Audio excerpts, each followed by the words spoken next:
I shouldn't be smiling, but I can't help it. But I also feel like crying is the thing.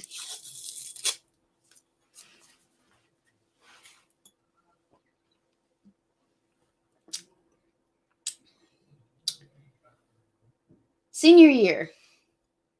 Spring semester. I'm graduating. I think. Still. I don't know, honestly.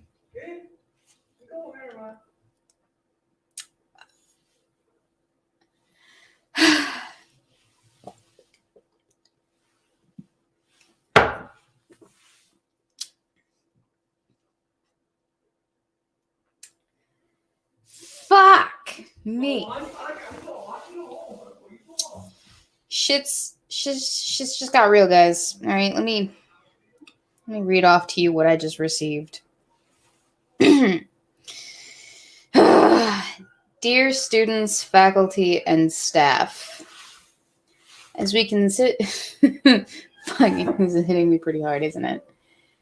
As we continue to monitor coronavirus developments, including its designation today as a global pandemic by the World Health Organization, it is increasingly clear that we need to take further action to protect the health of our campus and community. Although there are no suspended or confirmed cases of coronavirus on my campus or in my campus's city, the number of cases within this state, the U.S., and across the globe continues to rise.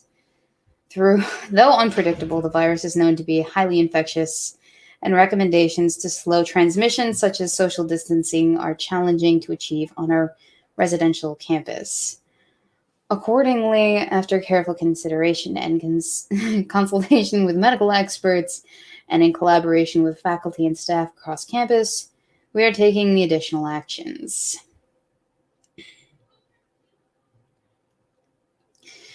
In-person classes will be suspended after the end of the day on Friday, March 13th, and all classes remaining will be suspended during the week of March 16th through March 20th.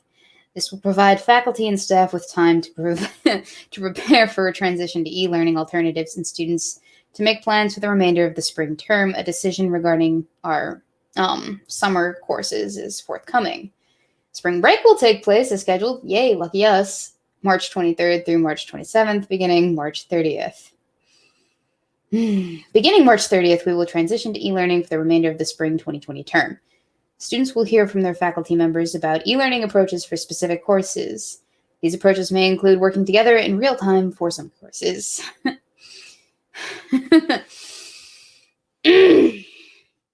Students are expected to depart campus housing as soon as they are able, but no later than March 20th, 2020. Only students who have successfully petitioned via the following form, and I don't qualify for any of this, so I'm not going to read it. Excuse me. Oh, God. That's basically all you guys need to know, is that as far as I know, classes are canceled next week, which means that I don't know if I'm doing my midterm exams for either of my important classes. I don't know if I'm doing my presentation on Tuesday for my research proposal for my neuroscience class. And because I don't know these things yet, I can't make accommodations quite yet to travel home to get the supplies necessary to pack my shit up and leave here by the 20th of March. Yeah, and Not Gay Caleb in the chat. Hi, how are you? He needs a hug as well.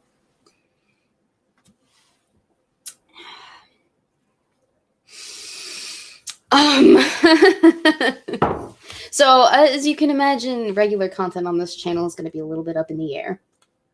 Duh. For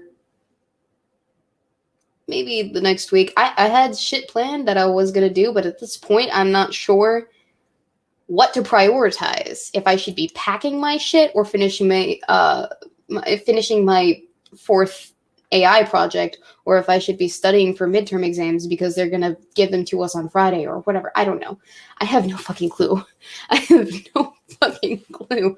I just paid for graduation robes and announcements on Saturday.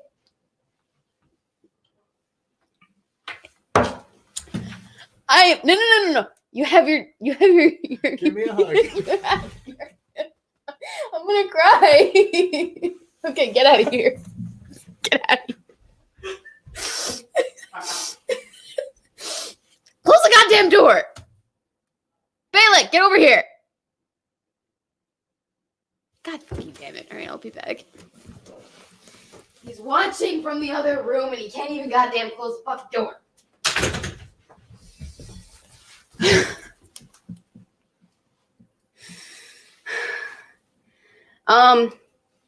Oh, you know what? I should probably give my work my 2 weeks notice too. You know, because I won't be here in 2 weeks. In addition to that, I'm supposed to work this Saturday, but I don't know if I can work because I might be going home to get boxes for shit. Here's the other thing too, right? So my cousin last week dislocated and broke his fibia. Spent the night in the hospital. They drove him back home. So he's resting right at home right now, which he should be totally. But he can't walk on that goddamn thing. He is in a roller, but we go to the same college. And so that means that he's also got to be moved out by March 20th. So he's got to figure that shit out too. Odds are I'm going to have to probably help move him out, which I don't mind. But I also have to accommodate for those plans as well. I don't know Jack Diddley squat. I don't know why they waited this long to make a goddamn decision at this goddamn forsaken school. Like, Balak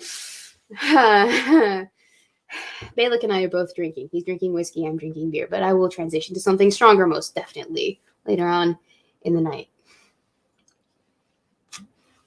Was that my son? No, that was Balak. He's my housemate. Or he was... Or he is until at least the 20th of March. We have 9 days left together, guys. I don't know why I'm so broken up about this. I'm gonna miss Balak. I'm gonna miss living with him. Fuck.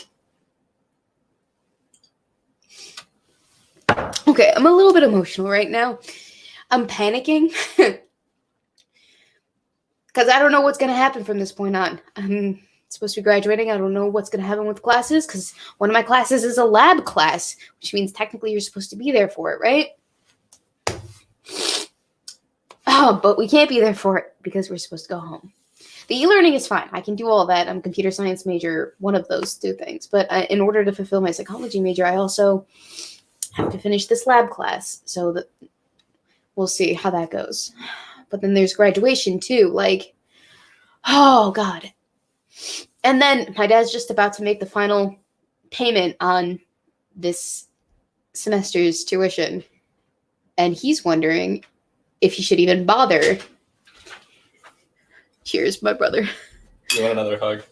I'm going to miss you. I'm going to miss you. Thanks for doxing me. I don't think they saw. Hey, no, but you just said my name. What? I said Weebo. You didn't. It's fine. I don't care anymore. I'm broken. Can you grab me the moonshine? Just the whole jar. Can we do a shot? Yeah.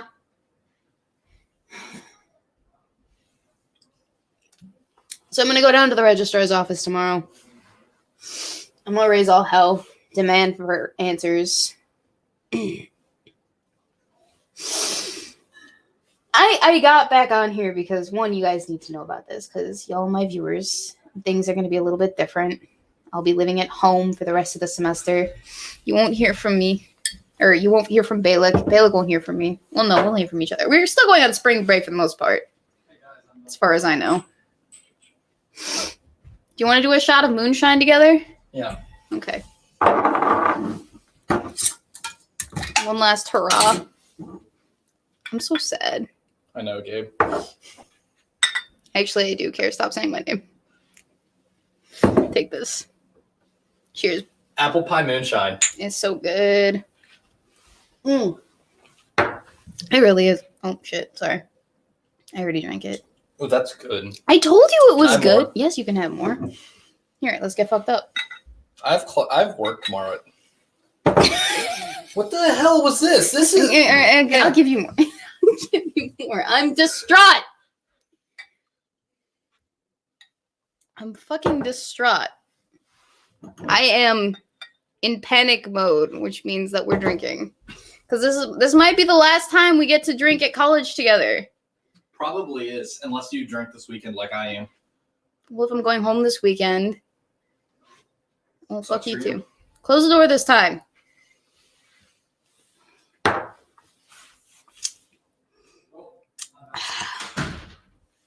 He didn't fucking close the door. Shit.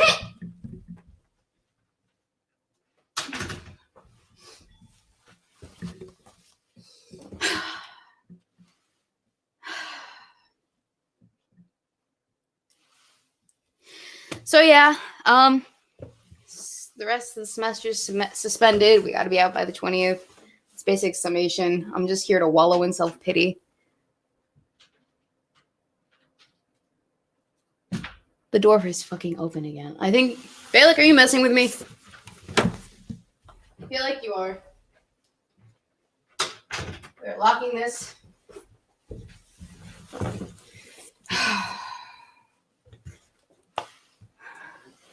What else? I don't give a fuck anymore. No, I do. I do care. That's why I'm here, because I need a place to kind of like. I'm not suspended. Classes are suspending for the rest of the semester. In person, at the very least. E-learning is still a thing that we can do, but my senior project is. I don't know how that's going to work, because I'm supposed to give a final presentation on that when I finish it. How are you going to complete school? Are you just going to have to start over? No, we're going to have e-learning, but I don't know how that's going to work, because I don't know how it's going to work, because no one has any clue what they're fucking doing.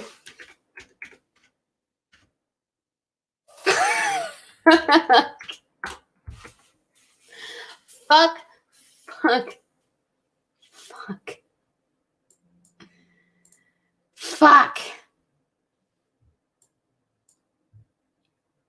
Weebo did not get suspended. Weebo is sad. Weebo is getting robbed of the rest of her college experience. Weebo is very, very sad about this. They need to at least give you a partial refund if they can't accommodate your living situation and move all your classes to online. Fucking bullshit. Well, see, here's the thing. They've been preparing us for this all week, so we get it. But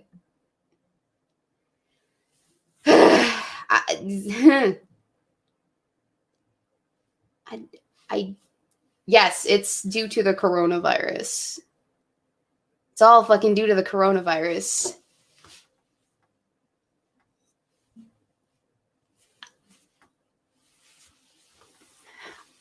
I don't know who to be pissed at. Honestly, I just...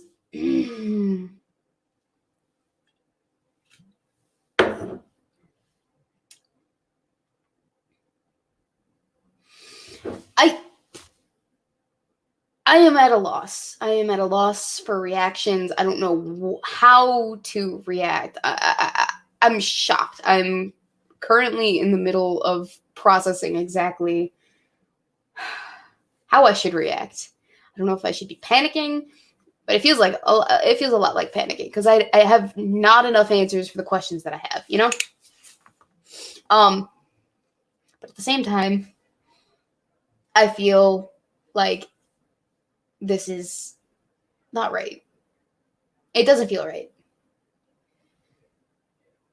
Although I don't know what's supposed to feel right. I was supposed to go to college for 4 years and graduate and do all the normal shit that you're supposed to do. And now that's not happening. And I was perfectly fine with a completely mundane college existence. Completely fine.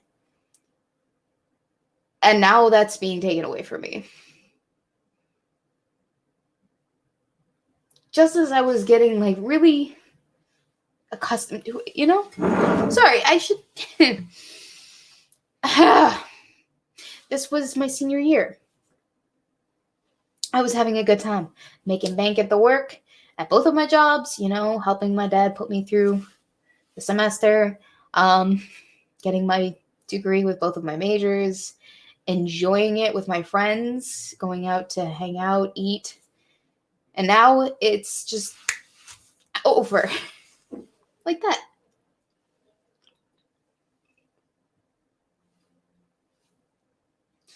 So I'm being robbed of experiences that I definitely wanted. And that sucks balls. But in addition to that, I don't know if I should, like I said, be packing right now, if I should be studying right now, if I should be doing, or if I should just be drinking like I am right now. So I've decided to drink because I don't have any answers right now. And I haven't gotten an email yet from professors. I do have to put in my 2 weeks notice. Oh, another thing that I'm missing out of. I'm part of a singing group, right? And we get senior solos at the end of our spring semesters. I haven't even gotten the sheet music for my senior solo. And now it looks like I won't get a senior solo. Which is a really petty thing to be, upset about. But it's like the cherry on top of a really shitty cake, Love you too, Balik.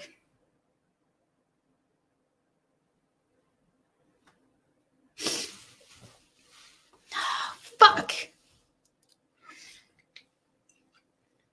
I need all the alcohol. And I just bought all of his fucking food too, right? Because remember last weekend, Sunday, when I was talking about my stockpile of beans and broths and rice or whatever? Because I'm like, you know what? Why not? I bought a whole bunch of food because I'm like, if we're going to have to go into self-quarantine, go into e-classes, why not? Because I thought it would just be 2 weeks. That's fine. I can deal with that. But no, they're sending us home. They're suspending in-person classes completely. And so, yeah. I don't know what to do with all that food. I don't think Dad's going to eat all of that instant rice. Fuck. Check my Streamlabs. Oh, also, thanks, Shiogoref.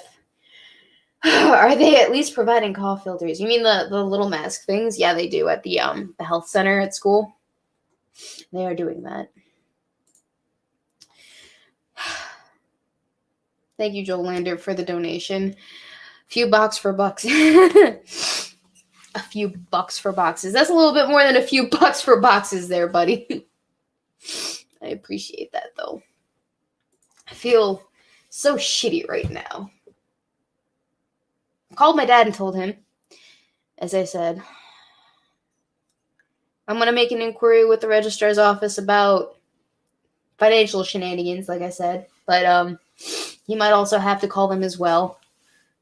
That's the other thing, too, is if this shit doesn't get resolved in terms of finances, right? If they don't offer a refund or whatever, Dad's going to be pissed.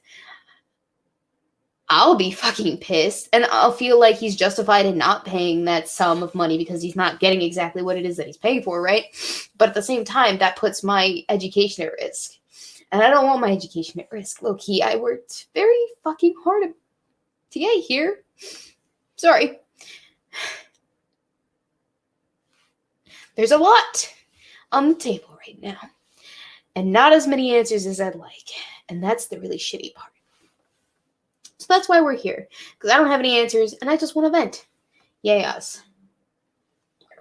Oh, shit. Yeah, we have to leave by the 20th.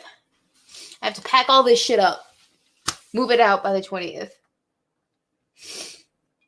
Fuck. You better take the food with you. Food might be hard to come by very shortly, says Lestat Angel. Well, I was going to take it anyway. I paid a pretty penny for that food, and I am not letting it go to waste. But thank you, Robert McLeod.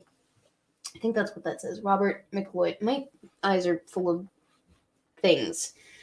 for the donation. No comment, but thank you anyway. Him being pissed would be justifiable. University expenses are not cheap, especially if you're living on campus. Yeah, actually, I think I can read exactly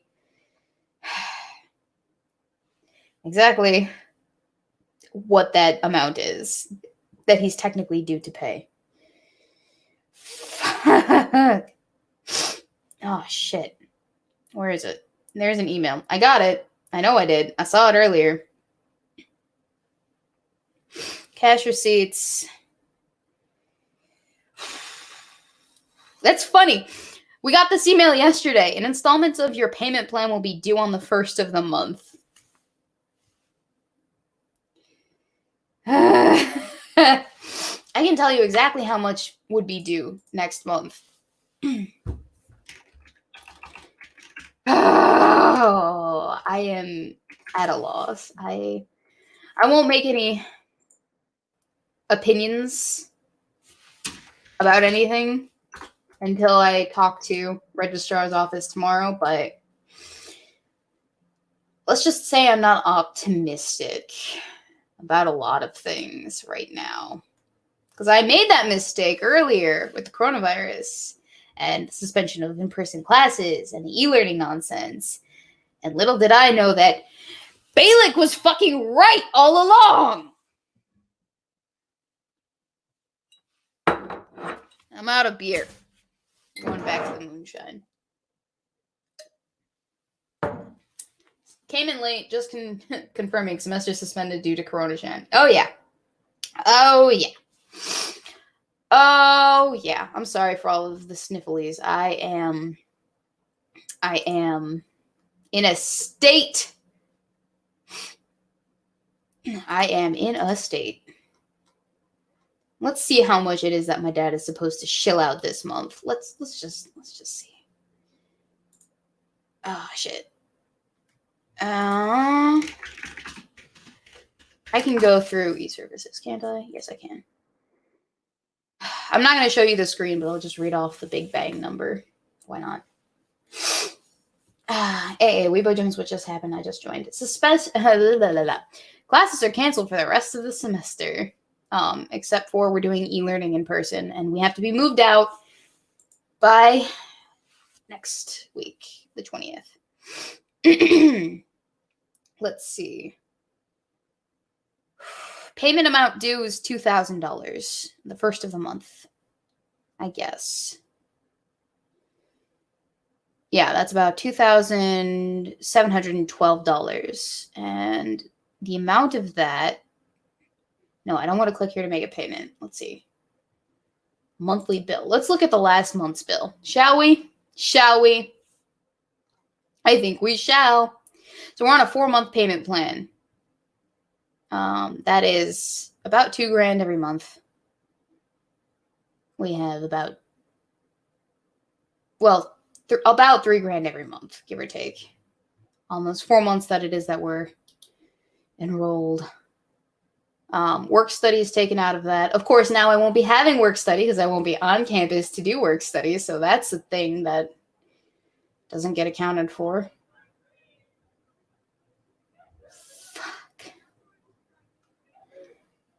Fuck. Fucking shit. Poor dad. You know what's funny is last year, when we got like the payment plan for this semester or this school year and how much that would cost. My dad comes to me and he's like, Weebo, why is this so much? It's so much extra. And I'm like, oh, well, that's because I'm living on campus this semester.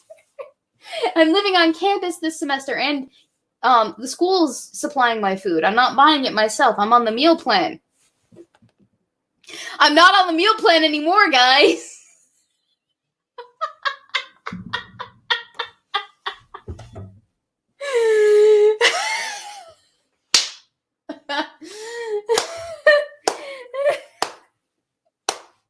I'm losing my fucking mind. They are doing online classes. They are doing that But I have no idea how that's going to work. Notoriously, my school has not had any experience in doing online classes. Most of the professors, I think, don't even do the online shenanigans. Thank you, William Apodaca. Happening here too. No planning. Students not allowed to continue living on campus. Advanced classes not running online. People planned their lives. Yeah, we did. We planned our lives with the with the with the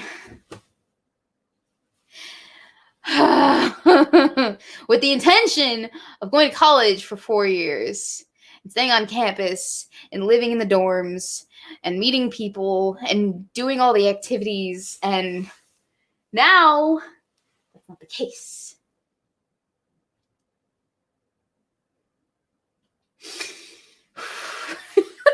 I'm sorry. I know. Insanity. Weebo's insane. Weebo's lost her shit. I might have. It's fine. Don't worry about it. But I feel like I have a right to laugh, because if I'm not going to laugh, I'm going to fucking cry. You guys don't want to see me cry anymore, do you? I didn't think so. So we're going to laugh about it.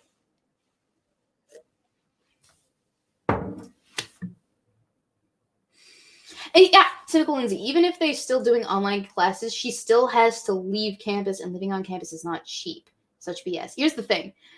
At my school specifically, living on campus is mandatory. Like, there are no alternatives unless you make special accommodations. Yeah. No more crying. Not allowed. I'll try. But I cannot promise anything. I wonder how this affects my awards, you know, like because I get scholarship money. How does this affect my scholarship? Does it affect my scholarship is a question that I have. Ooh.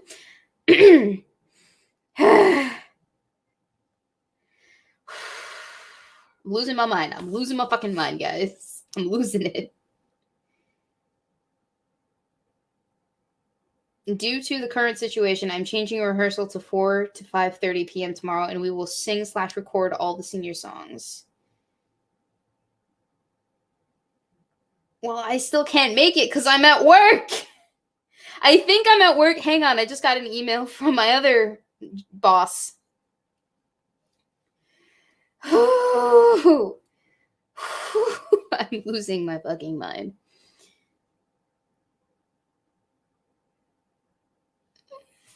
I'm gonna fucking cry again. My other boss, just touching base with you. I know that this evening's email has caused a lot of different emotions. If you need to chat with me, we can arrange a time to meet. I would like to try and take a pic of you all. Would there be a time we could do that? Here's the thing. Here's the other thing, right? That boss, she is the woman who certified me as a speech tutor. She is the loveliest woman I know. Every holiday she leaves a bag of candy everywhere, and this is her last year. She is retiring after this year. And this is how she goes out. Fuck!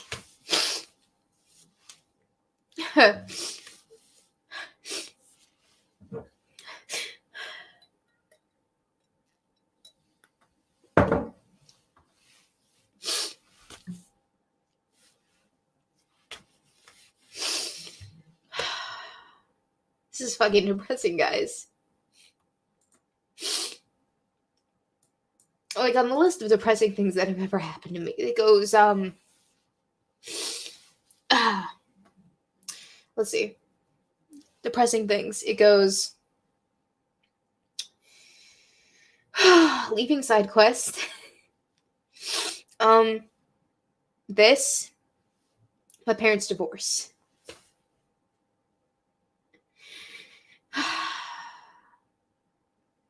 Breaking. Trump has suspended travel to Europe.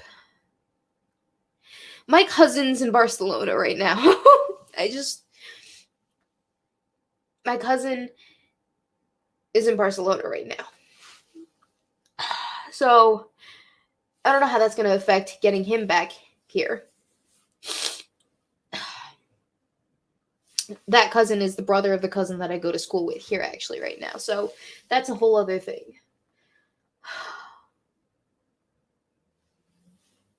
Does anyone know if Barcelona has any actual, like, outbreaks? Oh, shit. Thank you in the next 6 minutes for the donation on the Streamlabs. Very sorry this is happening to you, Weebo. So sorry that this is happening. Can't give you a hug, but I can throw you a little something. They owe you big for this. Big. You've worked so hard for this. You're a champ, Jones. You deserve more. I appreciate it. I really do. I greatly appreciate it. I should probably also announce that if you were planning to send something to the P.O. box, don't bother. I know I paid for another 3 months, literally just the 29th of February. I paid for another 3 months to cover up until May. But, you know, that's a 4 fucking hour drive from where it is that I live, and I don't know how often I'll be able to make it out there to get things that you guys send me. So, yeah. Spain has 22,000 cases. 1,700 people diagnosed in Spain. I'm gonna lose my fucking shit. I'm gonna lose my fucking shit, you guys.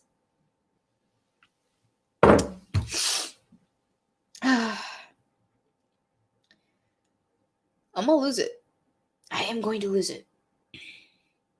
This is basically like,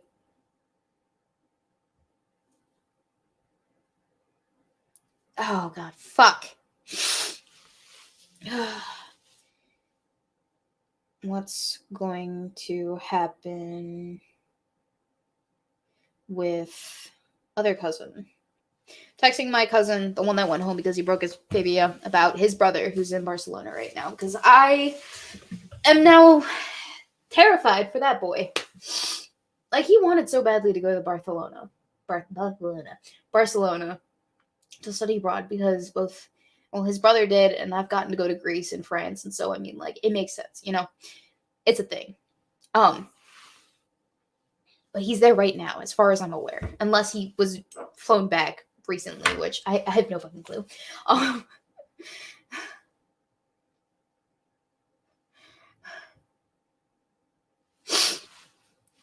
have no fucking clue. Fuck. Wow, I'm sorry that, like, an impromptu depressing stream has transpired here this evening. Have it on the dispoiler. He wants to study abroad? No. He wants to study abroad. Like, all of them. Oh, I'm just kidding. He went to Barcelona. It doesn't actually fulfill any of his credits. Does he get reimbursed for that if they bring him home? I know my school has brought back people from overseas because we have a very, like, substantial overseas program and international program here, which is part of the reason why I went here, you know? They've recalled a number of students from infected countries. My cousin's girlfriend, I think, is in Switzerland right now. I don't know if she's been recalled, but I'm also worried for her. I've met her, like, all of twice, but she's a sweet girl, and my cousin loves her, so fuck.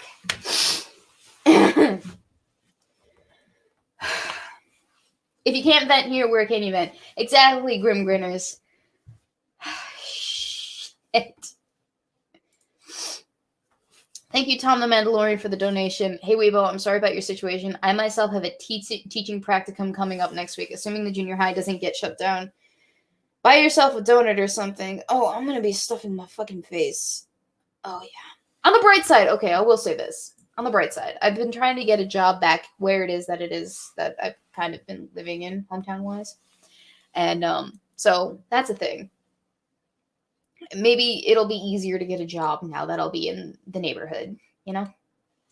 I don't know. Maybe. We'll see. I could talk myself up to people. I could take my grandma out to lunch more often, certainly. I mean, she lives in that area, and she would be delighted to see me, especially since we're doing online classes now and I have so much free time at my hands, and I'll be there. Oh, fuck. And then my mother, too. My mother. She's going to hear about this, most likely from somebody. And I'll have to go visit with her, too. Not that it's a mixed bag of feelings, but it is what it is. I'm very tempted. Okay, low key, guys. I'm very tempted to just pack myself up completely and then go stay at the cabin in the woods for the duration of the semester by myself. Very tempted to do that. But I don't know. Do you think Polly would have any advice? I don't know. Is Polly even online? Does Polly want to deal with this hot mess right now? Let's ask Polly. Hey, Polly, do you want to deal with a hot mess?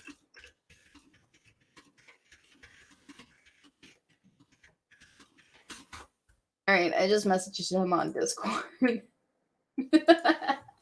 He can make it up to me for missing last week's stream. Man, you lucky. I wish I had school off. I don't. I really don't. This really fucks with a lot of shit. For one, my job. The thing that I was using to supplement income, I no longer have, technically. Or I won't after next week.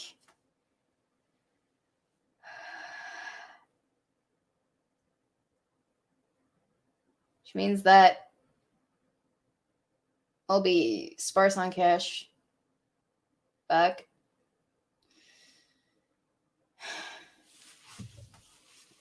I mean, I could get a job.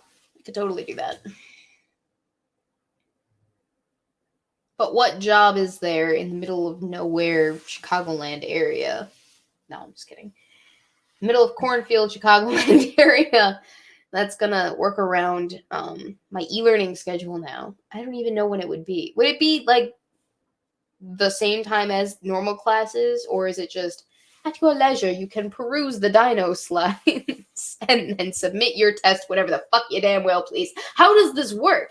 What is going to be the standard here? I have no fucking clue.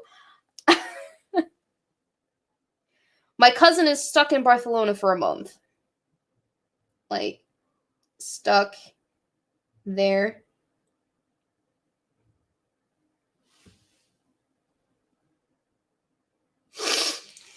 Hi, Polly. You want in? You want to hang out? You want to make me feel better? We can wallow in self-pity together.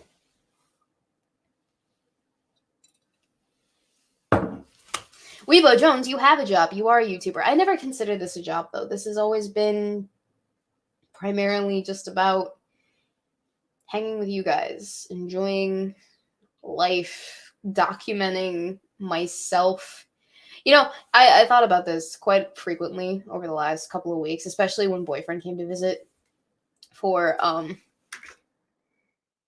for our anniversary. I thought about it and I mentioned it to him and I said, you know, my YouTube channel is going to be a really great like time capsule for our grandchildren and our great grandchildren. It's going to be something that they can memorialize me with after I'm gone.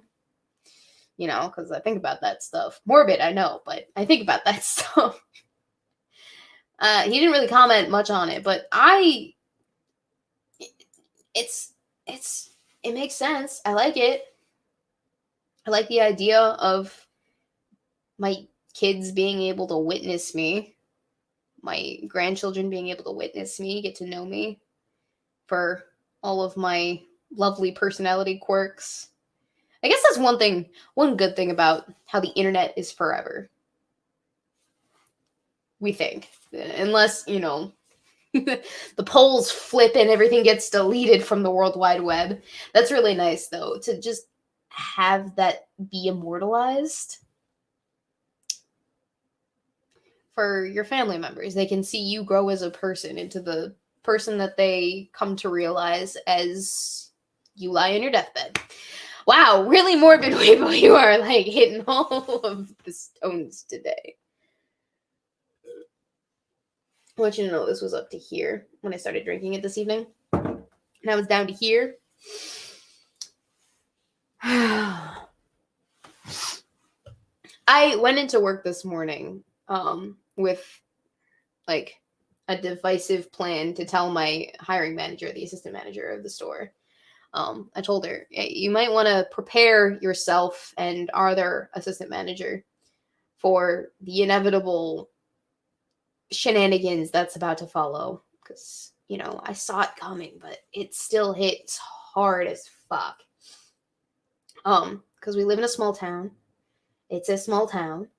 And a lot of the people that work where I work are university students. They're going to be losing a lot of their hires. Of course, they're going to get some back from the other universities that are shut down in my state, but still, they're going to lose a large percentage of people. And so I warned her, I'm like, you should prepare for that occurrence. And she's like, oh, we're aware already. Just send me the email when you get it. And I'm like, okay. And so I get the email. Actually, I was on the phone with my brother when the email was sent out. So on the phone with my brother talking to him, and he's like, oh yeah, we transferred to e-learning classes. He's all the way up in the UP. So he's like 10 hours away from me. And I was talking to my brother, and then Balik walks in. And he's like, did you get the email? Read your email. And I'm like, bro, I gotta go. And I hung up on it, and then I read the email. And we just kind of, me, Balik, and my other roommate, we looked at each other in shock. We're like, what the fuck is gonna happen to us now? Like, what's gonna happen? So I'm starting to make plans in my head. I'm like, okay, we have this, and this. And then I'm like, I need to call dad. So I call dad. It's a whole thing. But while I'm calling dad, my hiring manager, she texts me. She's like, can you send me the email? And I'm like, can you send me your email address? And I sent her off the email, and she's like, okay, thank you. Because she also needs to know this. I need to put my 2 weeks in. Fuck. Hi, Polly. How are you? Yeah, I'm good. You good? Okay, I just like I said, I just tuned in like minutes ago. Yeah. Do you need the update? Like, are you Yeah. up to date or okay? No, I'm not up to date. All I just heard was like hair falls forward. I hear the girl sniffle and the I'm like, what's going on? It's tragic, Polly. All right. All right. I needed to take a sip of my alcohol for this. Yeah, I noticed you got the centuple serving there. That's. I'm gonna drink all of it, and I'm gonna puke it all up, and then I have another mason jar in the fridge that I can down. Okay, so I got an email from the school. Everyone did with an update regarding the coronavirus and nonsense, and classes are suspended in person until actually. Completely for the rest of the semester. Do not pass go. Do not collect $200. We are doing e-learning instead, which I have no fucking clue how that's going to work for everybody. Right. But the next week, which is supposed to be my midterm exams week, right? Yeah. Is classes completely suspended. There's no e-learning. And that's to give the professors time to orientate themselves with their e-learning and whatnot. Right. But in the meantime, we are supposed to pack our shit up and get the fuck out of Dodge by the 20th. Really? Yeah. You're being asked to evacuate campus, so to speak? Yeah, basically. Really? Yeah, we have to be packed up by next week. Huh. That's abrupt. Everything's up in the air right now. I don't know where I stand with my midterm exams, which there were 2 of that were supposed to take place next week. I don't know where I stand with an ethics assignment that I was supposed to turn in next week regarding my senior project. I don't know where I stand with the presentation I was supposed to give next week. I don't know where I stand with a lot of things right now. Okay, I'm curious. Just to kind of play Johnny Sunshine over here. Which is a rare form for me to take, let me tell you. That's fair. I mean, look at my otter in the blanket, okay? That's black pill Polly right there. I've been all over the pills today, all right? Why? Just out of curiosity, it's a legitimate question. Why aren't you looking at this as a reprieve of sorts? I went to college with the intention of enjoying all 4 years. the way that I You call it. fool. Shut the fuck up. I went to college to get that experience, Right. but also to get my degrees, obviously. But Right. to get that experience, and I'm getting it, but it's my senior semester, my senior final semester, and I'm missing out on all of the little senior things that you're supposed to do, you know, like drinking with your friends and finishing up your theses and senior solo for your singing group, and you know, all of the fun little dinners that you get and the professor attachments that you make. And I don't even know if graduation is still a thing that's happening at this point. And I just paid for my cap and gown and my announcements last Saturday. I don't know when I'm gonna see the people it is that I've grown close to over these 4 years, or these 3.5 years, I guess. My roommate, you know, the one, Balik, the annoying one.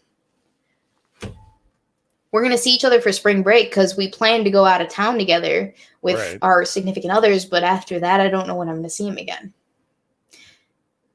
And I'm going to miss that motherfucker because he's my best friend. And it's just so abrupt.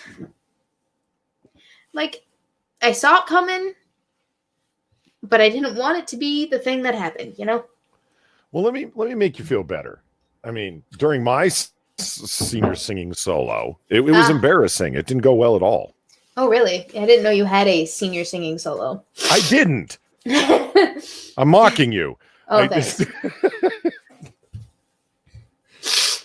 So it's your senior semester, the last little bit of it.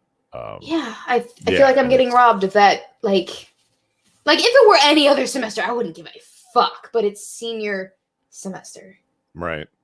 You know. Before we continue on, thank you to Lion Patriot for the donation over in the Streamlabs. You ain't alone, friendo. We all be here for you. I appreciate that greatly. Thank you, Lion Patriot. Thank you to all. Thank you to everyone who decided to show up and watch me cry about woe is me. I'm not going to be able to go to school. I'm having a Hermione Granger moment. A lot of the stuff that you're describing is okay. Just so many things. Do I sound like a first world problem white bitch? No, I mean, you're clearly all up in your feelings, and rightfully so. Yeah, I'm a little bit overwhelmed. It's very fresh. Yeah, fuck. Somebody finds that, you know, if somebody's looking at that in some kind of way, fuck them. Big fucking deal. It came on abrupt. You got a lot of stuff to do. A lot of things that you had planned on doing that had a high degree of value for you are now potentially a wash. You know, so it's like, hey, that's plenty of fucking reason to be bent out of shape. Yeah. Somebody doesn't like it, fuck them.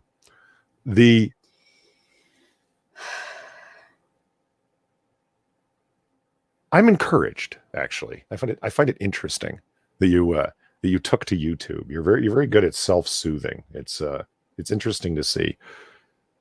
What's that? Thank you. Self-soothing.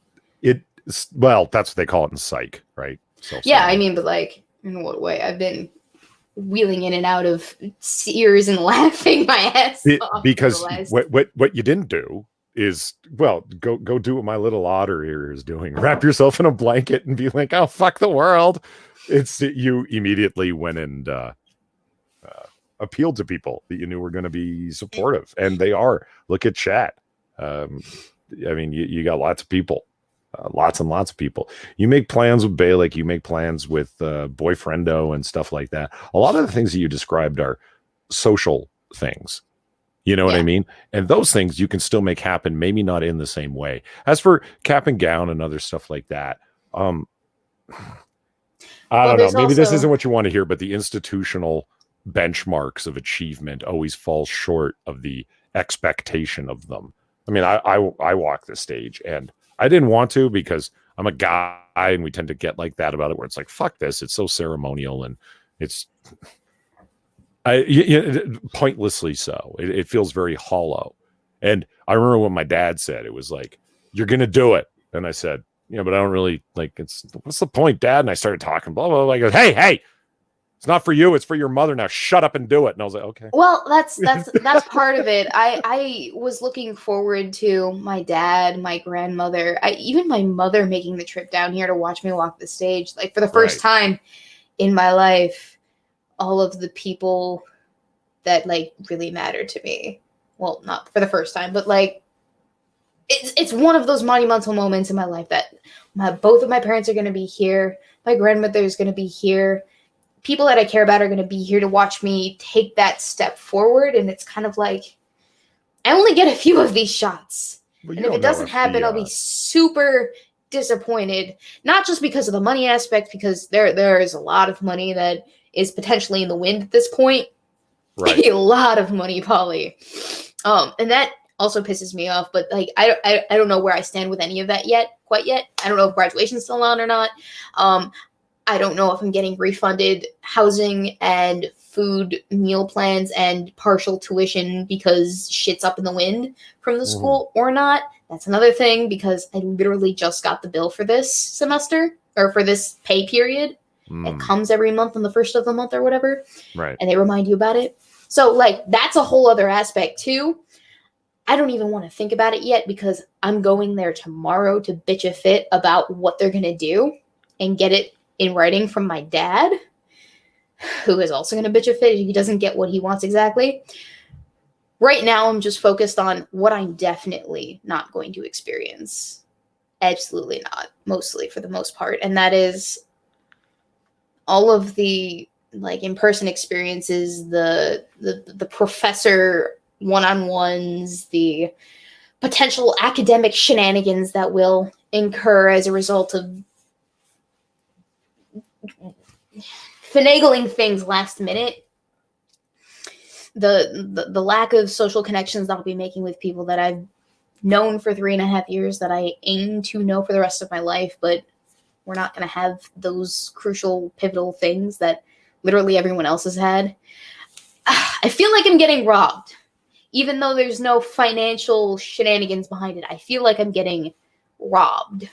What do you mean literally everybody else has had? What do you mean by that? So, like, every other senior that has walked these halls and has gone through my campus and school and whatever, they have, all of their senior moments. So, for instance, I'm part of a singing group, an a cappella singing groups, and the singing group gets a senior solo. The singing group, every senior who is about to exit the group gets a senior solo that they pick, that they sing at the end of the semester. I haven't even gotten the sheet music for my senior solo yet. We haven't gotten that yet. We've gotten everyone else's senior solo sheet music, not mine. And it looks like it's not even fucking gonna happen. So, like, I was looking forward to that experience. Yeah.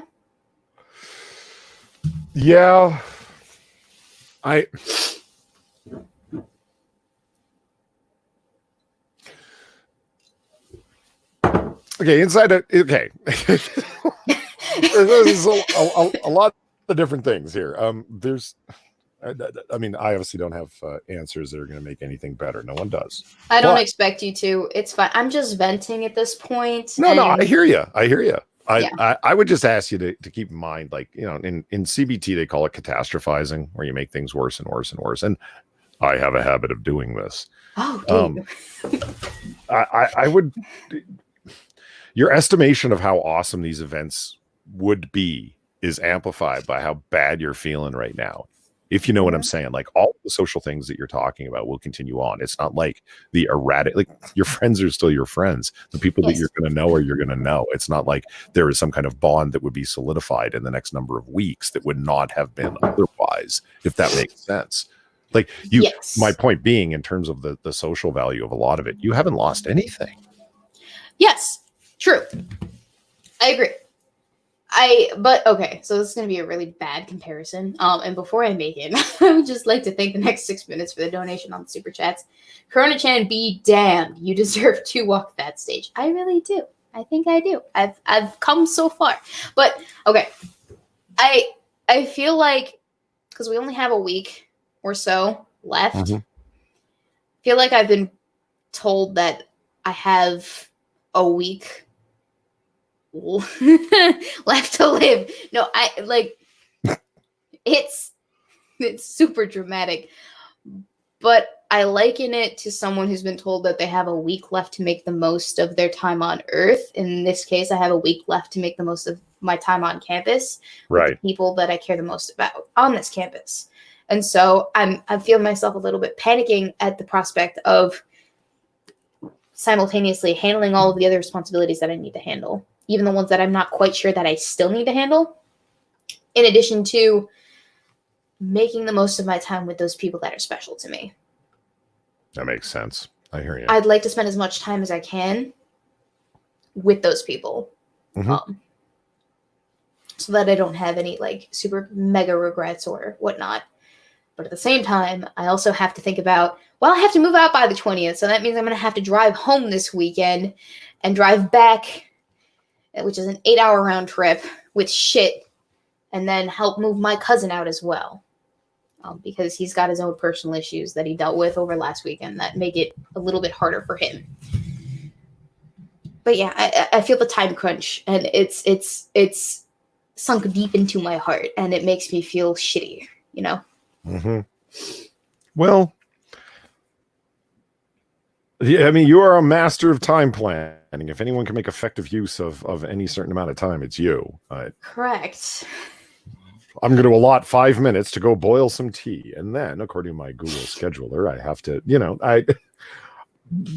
if I was in charge of it, it would be a fucking disaster. But if there's anyone that I know that I have faith in, able to make the most of it, it's in terms of the logistical things, the moving, the driving, the so on and so forth. You will That get won't all be that. an issue. Yeah, you will get that done, and yeah, I mean, you'll get it done, and it'll be done fine, and to the utmost efficiency, I'm certain. As for everything else, yeah, I don't need to tell you to make time for that. I already hear that you know that it's important. As for walking the stage, there's not a university I know of that doesn't take that extremely seriously. Even if it doesn't end up happening now, it'll end up happening later. I did the walking the stage thing months and months and months after I had actually completed my graduation, because that's just the way it was scheduled at the university that I did it. One way or another, they're going to end up doing it. You'll get it. You'll get your cap and gown. It's all good. I hope. Here's the other thing, too, because I got personalized graduation announcements. So if they're delayed, those fucking personalized graduation announcements, the ones I was going to send to Elon Musk and company, they're not completely accurate at that point, I'm still going to send them out. Because you know how easy it is to find those gentlemen's addresses online? Just be like, okay, to Elon Musk at this address. Here is my graduation announcement. On the off chance that I actually managed to get anything from that. Because apparently that's why you send out graduation announcement. It's funny, because I bought it from my boss, like the boss of my hiring managers at where it is that I work, at the coffee shop. Mm-hmm. He was telling me that I should get graduation announcements and send them to all these people that I don't know but are super loaded. Because oftentimes, if you send graduation announcements out, that's incentive for people to send money back. Apparently. I don't know. We'll see if it works. But that was his suggestion, and I'm like, yeah, whatever, the fuck. I'll do it anyway. I'll send out like 2. One to Bill Gates and one to Elon Musk. It'll be hilarious. It'll be a joke that I can tell at the dinner table, even if nothing comes of it. I do know. Weebo's gonna need a new liver if she keeps drinking that shine. You're not wrong.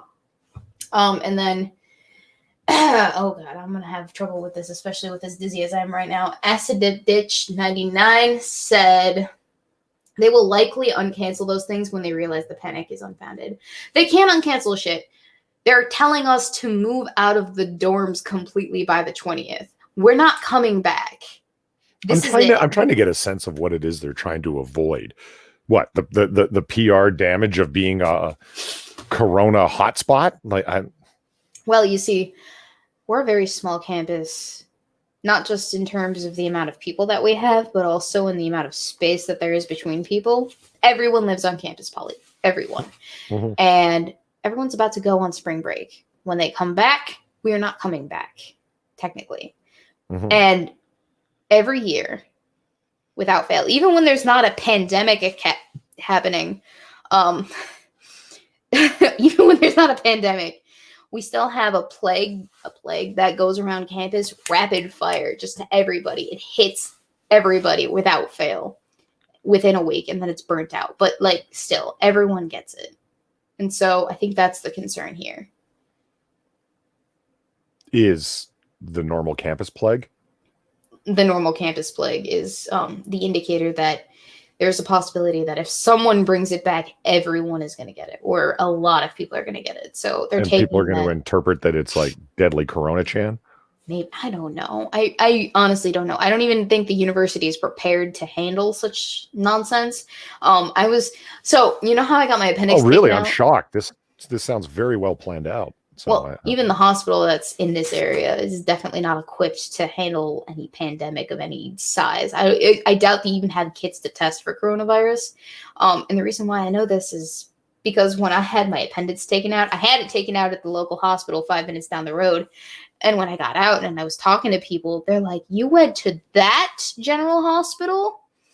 Even pregnant women don't go to that general hospital. Like, people who have just had their water broken unexpectedly, they drive 40 minutes all the way to this hospital out of the way just so, like, there's no risk or shenanigans that could happen. And I'm just like, oh, fuck, I almost died, didn't I? Due to medical malpractice or some shit. I'm exaggerating. Pretty routine procedure, Weebo. I'm exaggerating. There's always a risk, Polly. Well, I mean, I'm just saying. What I'm witnessing is somebody who's in distress, who is drinking, and now they've already gone to talking about their own imminent death. So I'm like, whoa, let's just all. It was a joke. I remember doing my psych practicum, and it was always a confusing thing for me because, okay, as men, it's you get your, there actually are biases. The feminists aren't wrong about that when it comes to men and women and stuff like that, right? Absolutely. And as the doing your psych practicum, as a male, you're wanting to offer solutions because it's just how your mind works. Oh, it's a societal construct. Yeah, maybe, whatever. The point functionally is you're trying to like offer solutions. But women, what they want to do is express. And it's like, but as a man, you're sitting there thinking, aren't you just rehearsing the sadness as opposed to working towards a solution?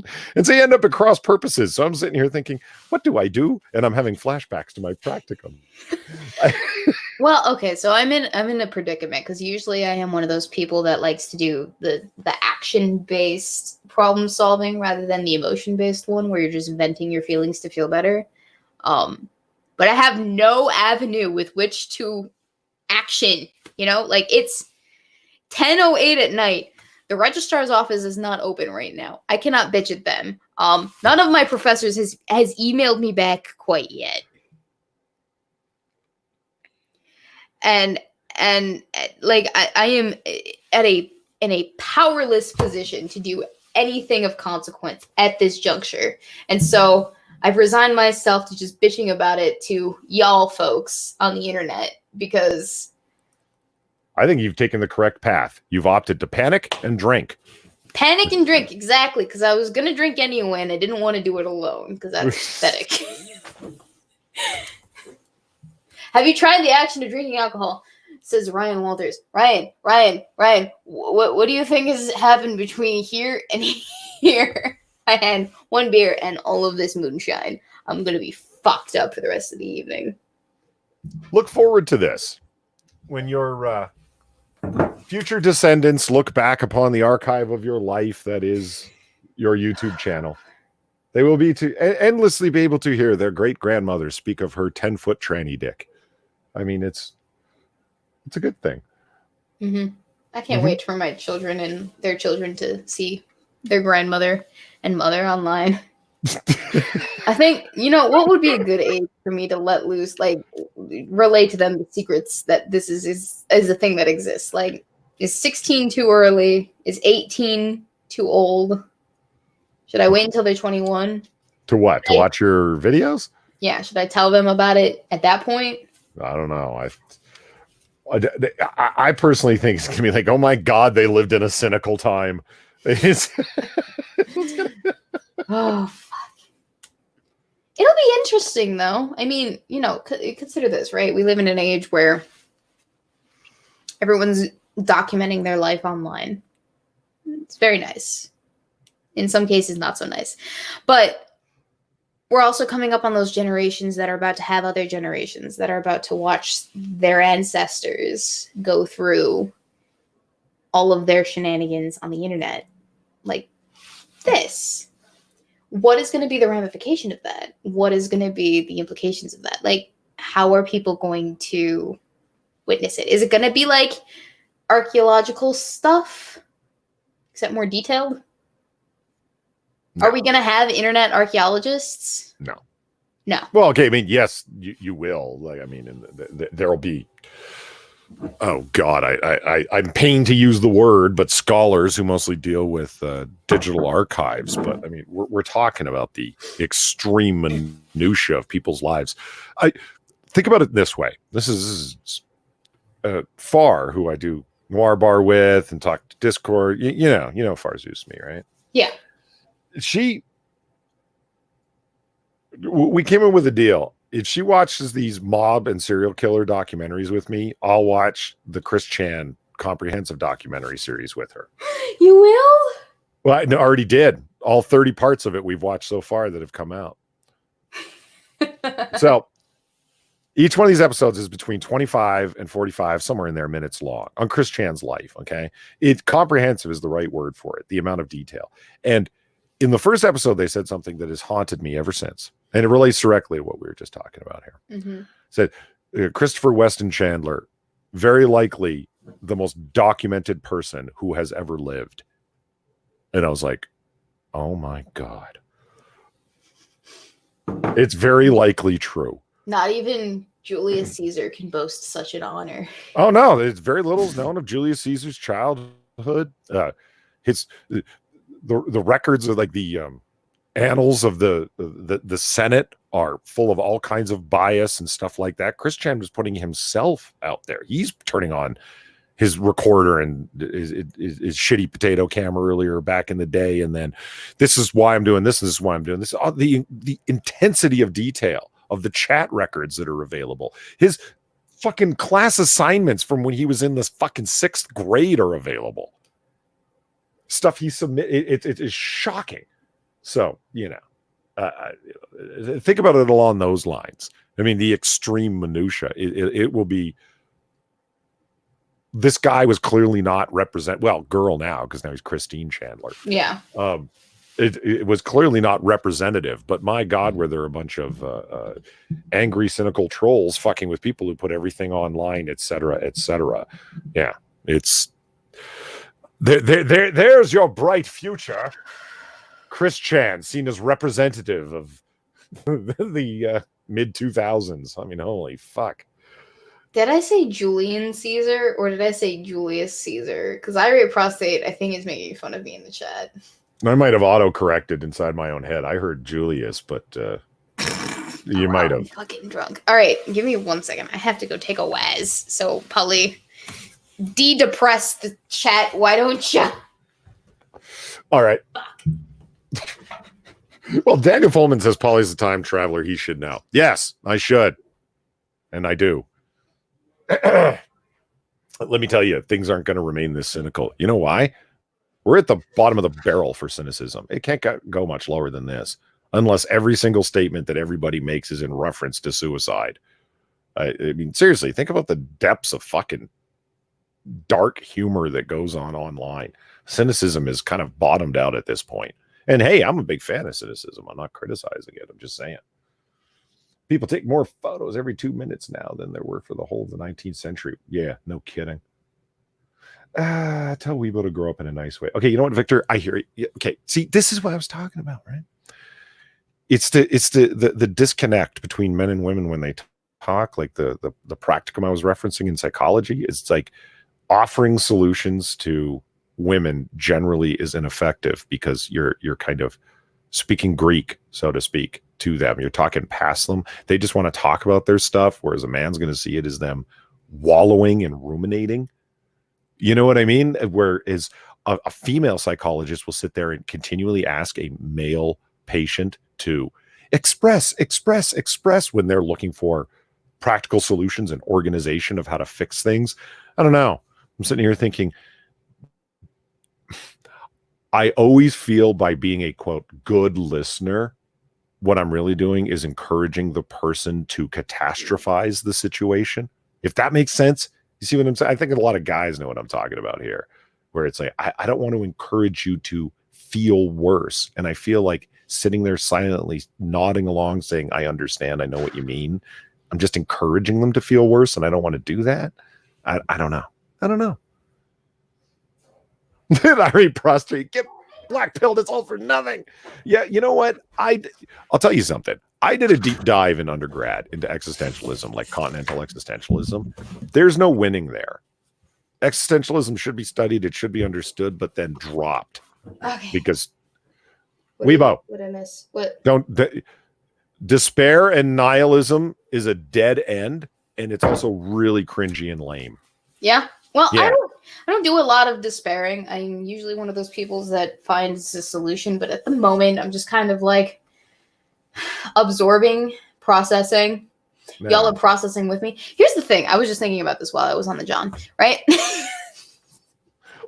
Okay, go ahead.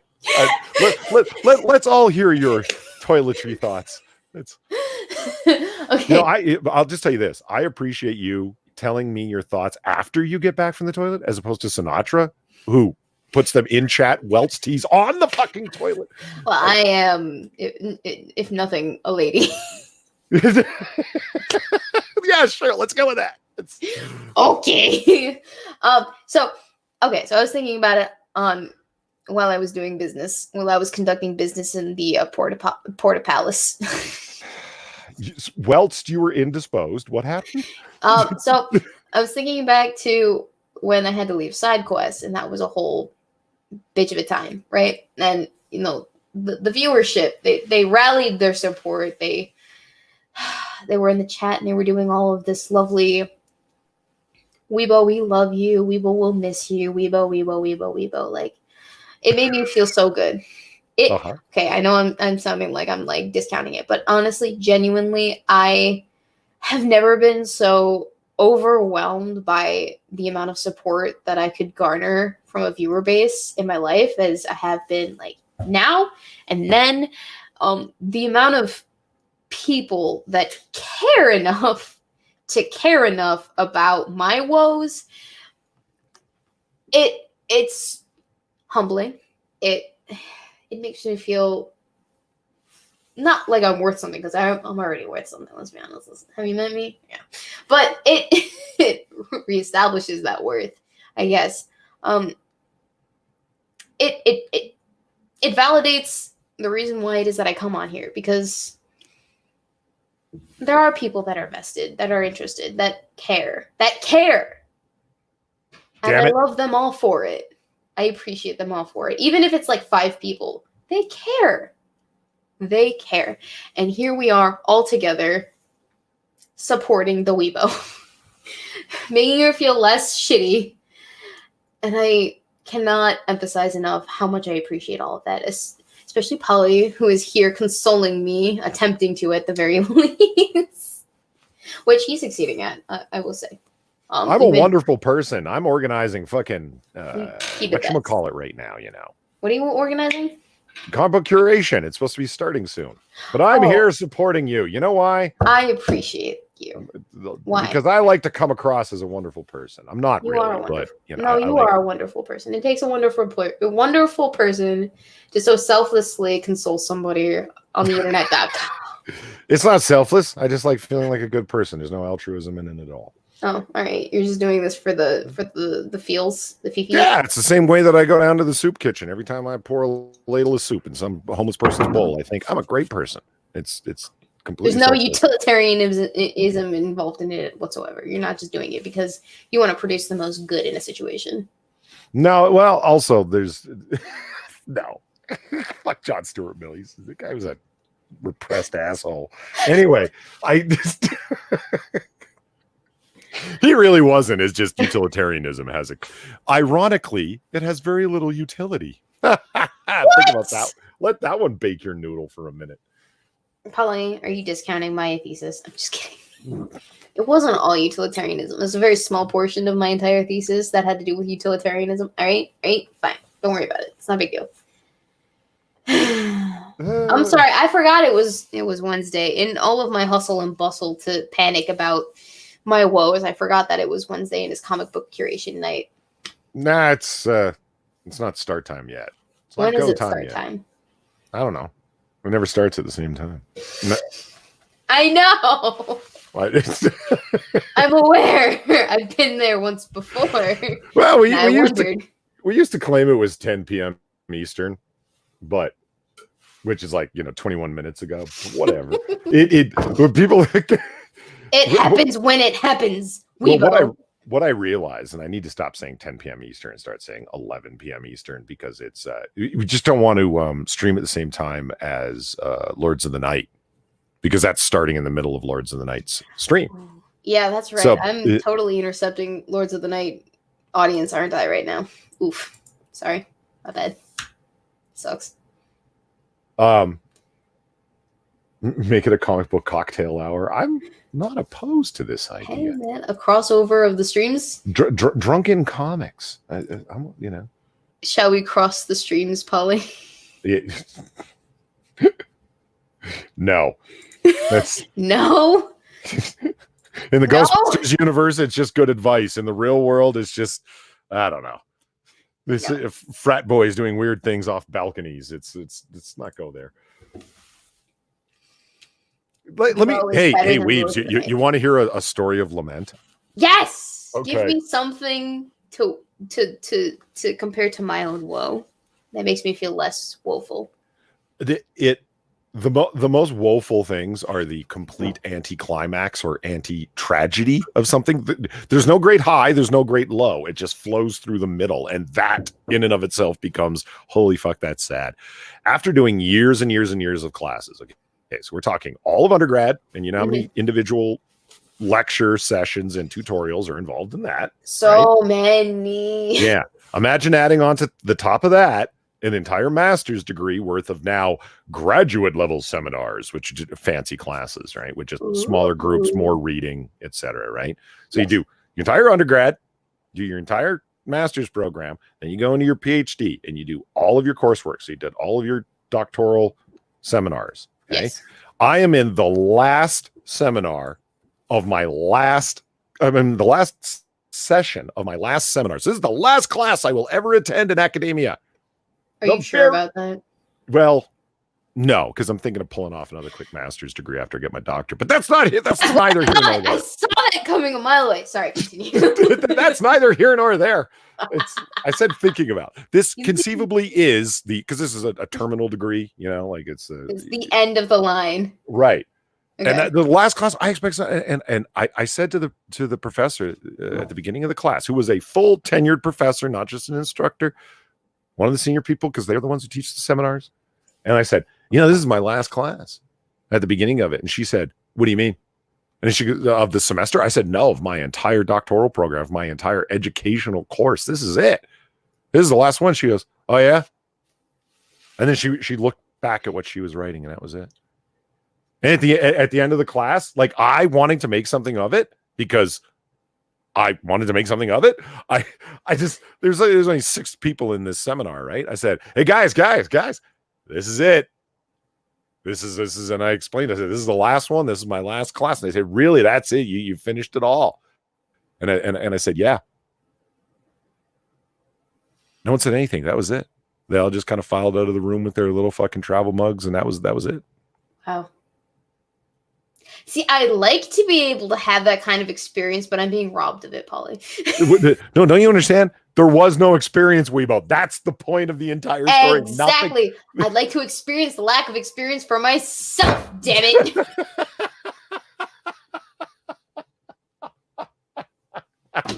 It would be like showing up at the whole cap and gown convocation ceremony with all of the things. You show up there and somebody just goes, as you walk in the door with your cap and gown ready to go find yourself to the seat where someone, they can wait for them to call your name as along with your graduating class and everything. But as you walk through the door, there's just some vacant-faced individual who just hands you a sheet of paper and goes, "Here, what's Bye-bye. this? It's your degree. Turn around."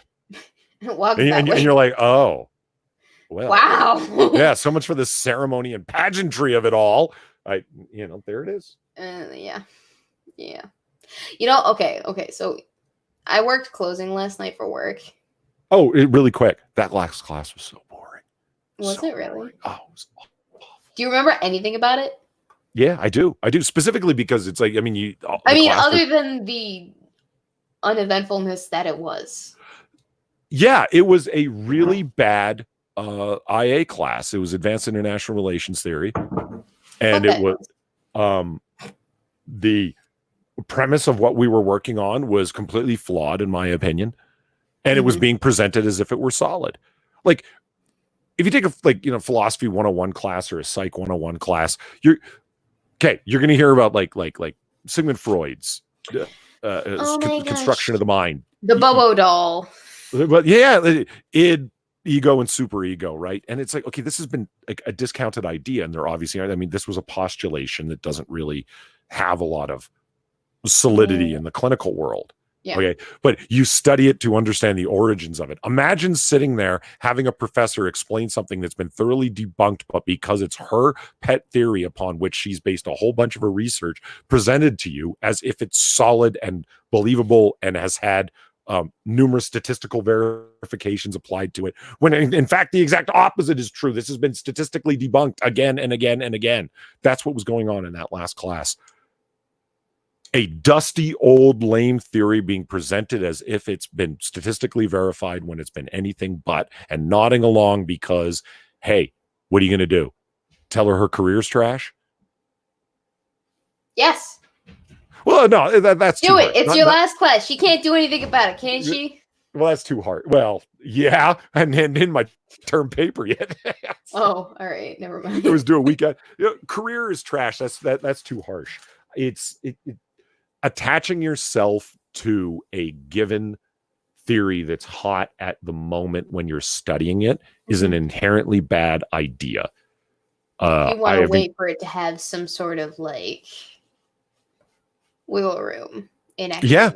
Yeah. Is there any development? Which is why in poli-sci I like frameworks over theory, because frameworks are adaptable and changeable, and you can plug and play as necessary, and always using them to explain outcomes and theory test as opposed to be a theoretician and develop. Anyway, this is getting deep in the weeds and outside the point. Yeah.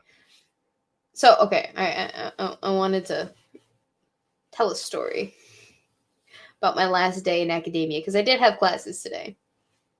You're going for a master's. Who are you fucking kidding? I'm not, though. I have a Weebo mind is a terrible thing to waste. Are you saying I should go further? Hell to the yes. Okay, maybe we'll see. I don't know yet, but I'm not paying for it myself. All right. But yeah, don't apply to. We should talk about this afterwards. You should apply to multiple locations and go with the one that gives you the best scholarship and the best stipend. Somebody like yourself with solid research like yourself and knows when to shut their mouth and talk like a fucking commie to please the professors. Man, you're a fucking golden ticket into this shit. And plus I have dimples. Absolutely. And low key. Okay. We need people like you in academia. We'll see. I don't know yet. Okay. All right. Okay, so today was last day, but the night before, right, I'd worked a closing shift at the coffee shop. And during the closing shift, you get to take home all of the baked delicious goods that you want that are essentially going out that day or are being thrown out because they were in the display case and they didn't sell. So I grabbed a fuck ton, like a metric fuck ton, like an entire giant gift bag's worth of baked delicious goods. I wrapped them, I labeled them individually with what it was that they were, and I spent after class hours and during class hours offering baked delicious goods to all of my peers and teachers and faculty and whatever, because I'm just Are they actually that delicious? I'm just curious. Are they good? Depends on the thing that you get. In my opinion, I'm a big fan of the pumpkin bread because it's delicious. And you're a blonde white girl, so yay, pumpkin. Obviously, yeah. But like, people could choose what they wanted because I had a metric fuck ton of every possible thing that they could want. And I was just offering it to people, like chucking it at them essentially. Like they were just gobbling it up. It was great. I felt fantastic. And I felt like, I wasn't wasting all this food. Plus I was giving it to people that genuinely wanted it. And it was free. Mhm. So double win, triple win, whatever. And had I known that it was going to be like the last official day where I was blissfully unaware that classes were just basically done after this, I don't know. I feel like that would have taken away from the effect, but I was just doing something to do something to be nice to people. And I feel like I made people's last day a little bit more meaningful in that regard, because now they're going to remember their second to last day of college is like, oh, that girl, she gave us baked delicious goods. She didn't even know probably, but like it's a thing. I don't know. It felt meaningful. I'm trying to look at the bright side here, Polly. All right. No, I'm listening. I'm not interfering with your story. This is your truth. Why do you have to be so disgusting like that? Oh fuck. Yeah. I won't be grabbing any of those faces you just made for avatars. Don't worry about it. It won't happen. Of course you will. Jolander DeVries. They are stealing her childhood. Are you talking about my education as a college student? Here's the thing. He jests. But woe is me. I didn't fucking get much of a childhood. I spent most of it raising my siblings and being a parent figure to them. And this was all I wanted. This was all I wanted. Just the genuine college experience. And now I'm not fucking getting the rest of it. And I feel very robbed, like twice over. I feel genuinely gypped. And I know we're not supposed to use that word because it's a slur or whatever, but I feel genuinely gypped of a lot of life experiences that normies are usually entitled to. But for whatever reason, I am not. They're dirty thieving nomads. Don't cut them slack. No, Weebo, you don't get a childhood. No, Weebo, you have to drive everyone everywhere all of the time after school, and you also have to work, and you also have to cook and clean and act like a housewife during high school, and now you don't get the rest of your college experience, so fuck you. You're What's talking next? about okay, well, hold on now, just let's just pump the brakes, okay? Okay. You are talking about 2 weeks, okay? You're encompassing the entirety of your undergrad education into 2 weeks. No. I'm talking about from this point until May 17th, the day I was supposed to graduate. I am going to be home doing e-learning, and I will not get to see anyone for as far as I know. I don't know. It could be longer than that, but the rest of my college experience is in the wind. It's not just 2 weeks. Okay, what was your departure date prior to the abrupt newly arrived one? May 17th. Oh, okay. That was when I was supposed to graduate. That was 2 days after the last final examination. So wait a minute, you were going from like walking across the stage in your cap and gown directly to your car, packed with your belongings, and driving home? Yeah. As a quick little side story, I remember doing a final exam on the 23rd of December. And it was in a gymnasium because it was a huge final exam that there were like, I don't even want to know how many people were in there, packed in there. There were, how many people that came there with their luggage? Because they were headed directly to the airport following, or to a car, or to the bus station following that final exam. Yeah, no, that's not how we do it. We have final exams, and then everyone else leaves, and then seniors stay on campus for 2 days of rabid drunkenness. Sure. And shenanigans before they graduate. I was so looking forward to that. And now it's not going to happen, Polly. You see, what I don't understand is, okay, you know what?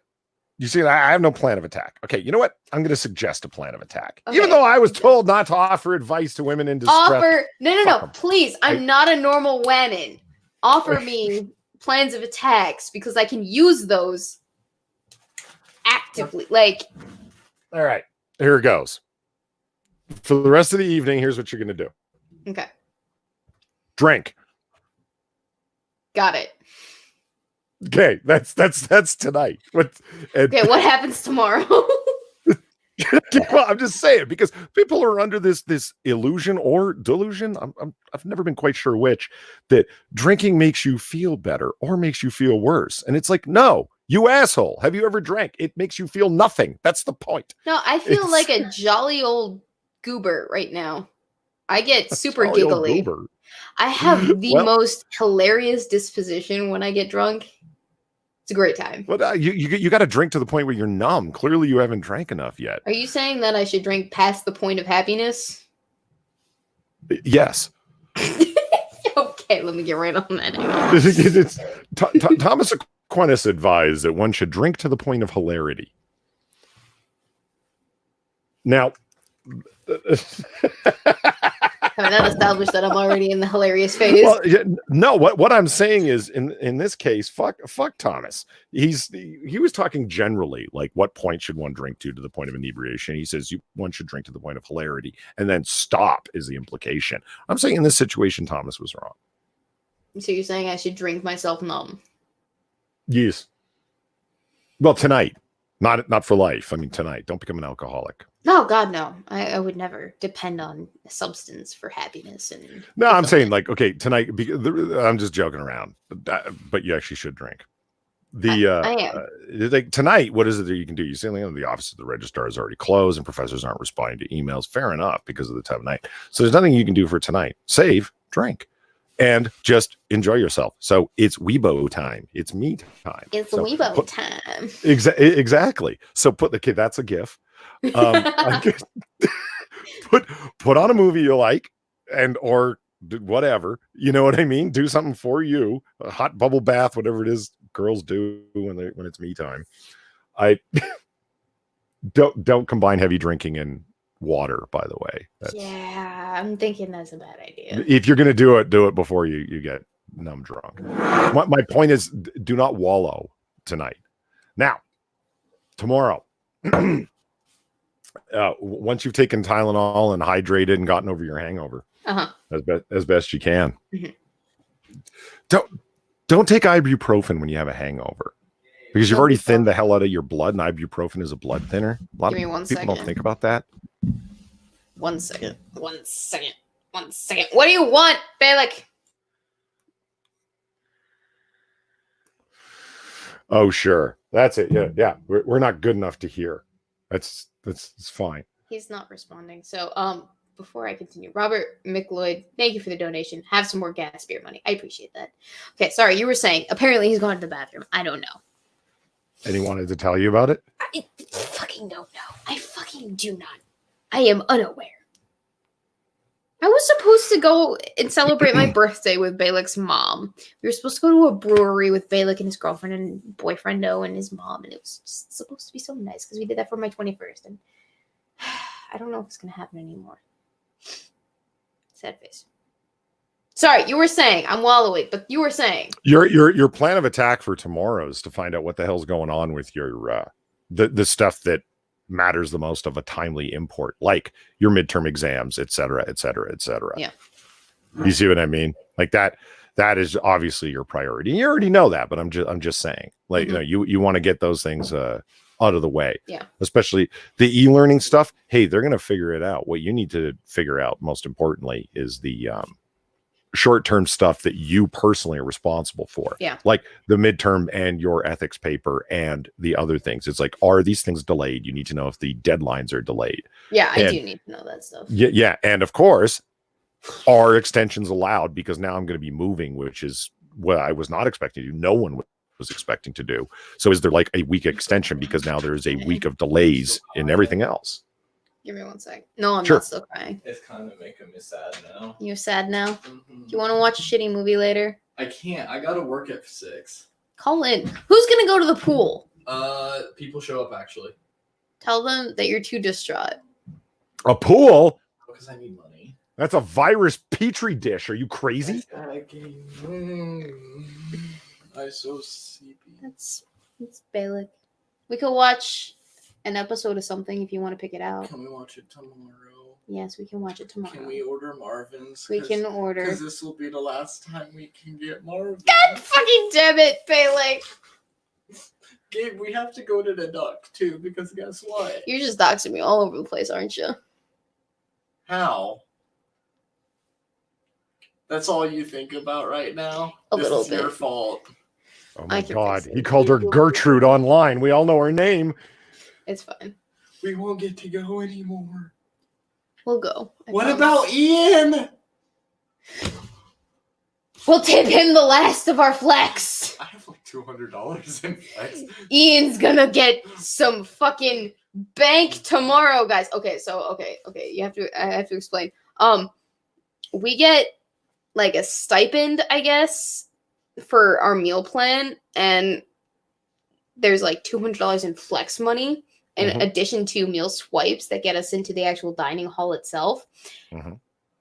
And these flex dollars work at this specific restaurant, and we are going to tip the waiter that works there all of our remaining flex dollars, which is that's like nice. $300 collectively, because otherwise they don't get used.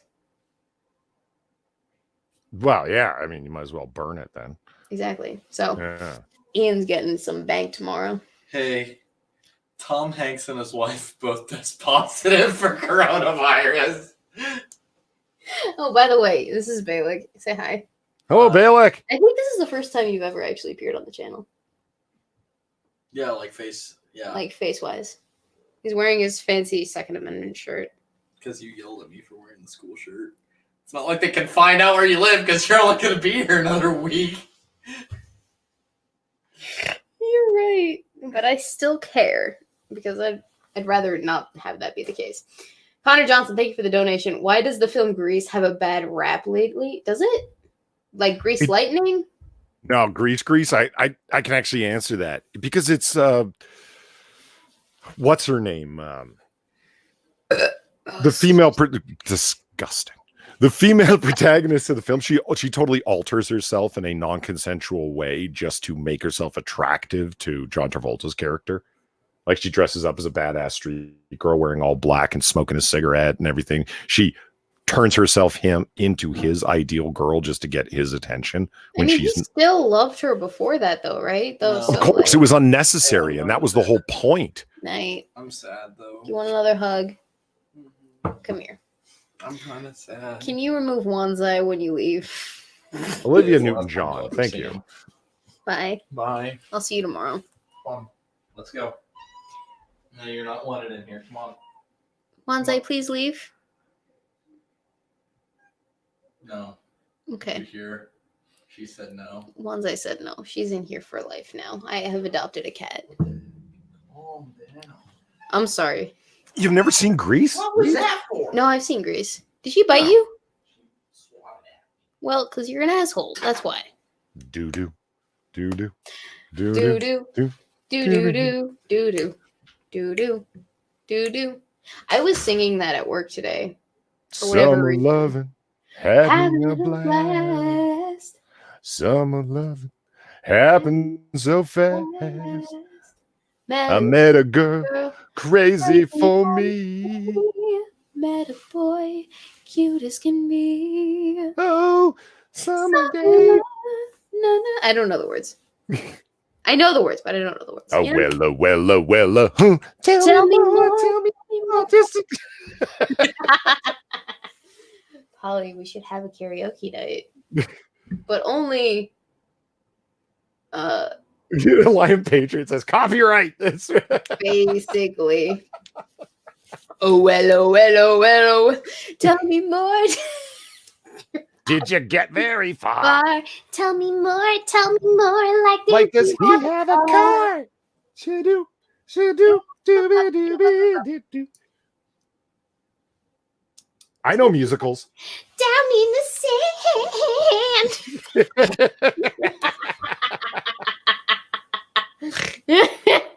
The choreography of those scenes are actually really well done. I know, right? I love Yeah. that movie so much. I remember watching it as a kid and adoring the fuck out of it. Yeah. My favorite part is when Travolta and his crew are on the bleacher stands, and he's doing the step, step, step, and he's combing his hair at the same time. I'm like, okay, that's a pretty badass move. I'll give you credit. Yeah. He was such a stud in that movie too. Come here. Let's meet the people. Like, I know you don't like being touched. We hear the buddy. It's she's on the desk. If the screen's no, you can't have the moonshine. If the screen suddenly goes dark, know that it wasn't my fault. Jesus. Anyway, no, I had a massive crush on John Travolta as a kid because of that movie. I want you to know. Did you know he was gay at the time? At the time, like, it changed. I don't know. That's the ongoing rumor. How was that? How are the you? never-ending rumor of his gayness or bisexuality. I don't know. It's haunted him for years. Don't get used to it. Oh, she's currently molesting my Joker / Batgirl poster right now. You know the one, the cut.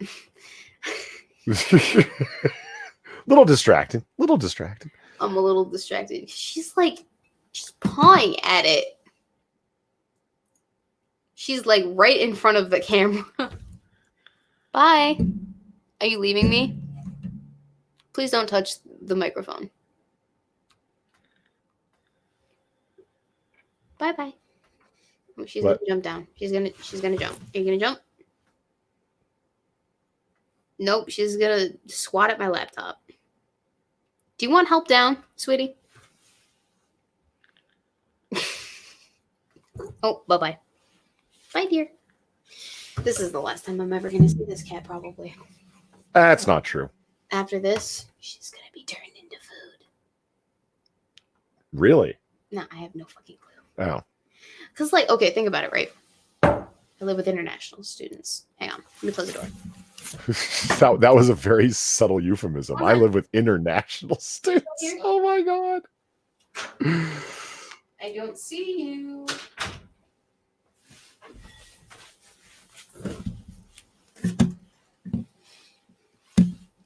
Okay, so I live with international students, and supposedly they're going to have to come up with some plan to go home, right?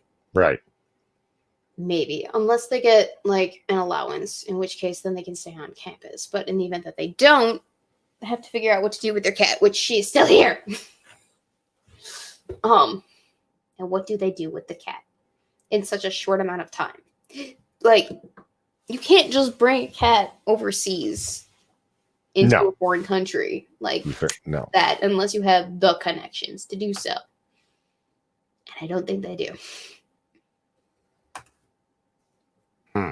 So, like, it's a whole ass thing.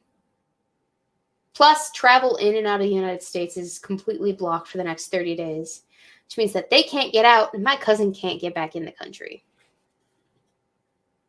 That's another thing, Polly. My cousin is in Barcelona right now studying abroad, and he cannot get back in the country. Really? There's a travel ban?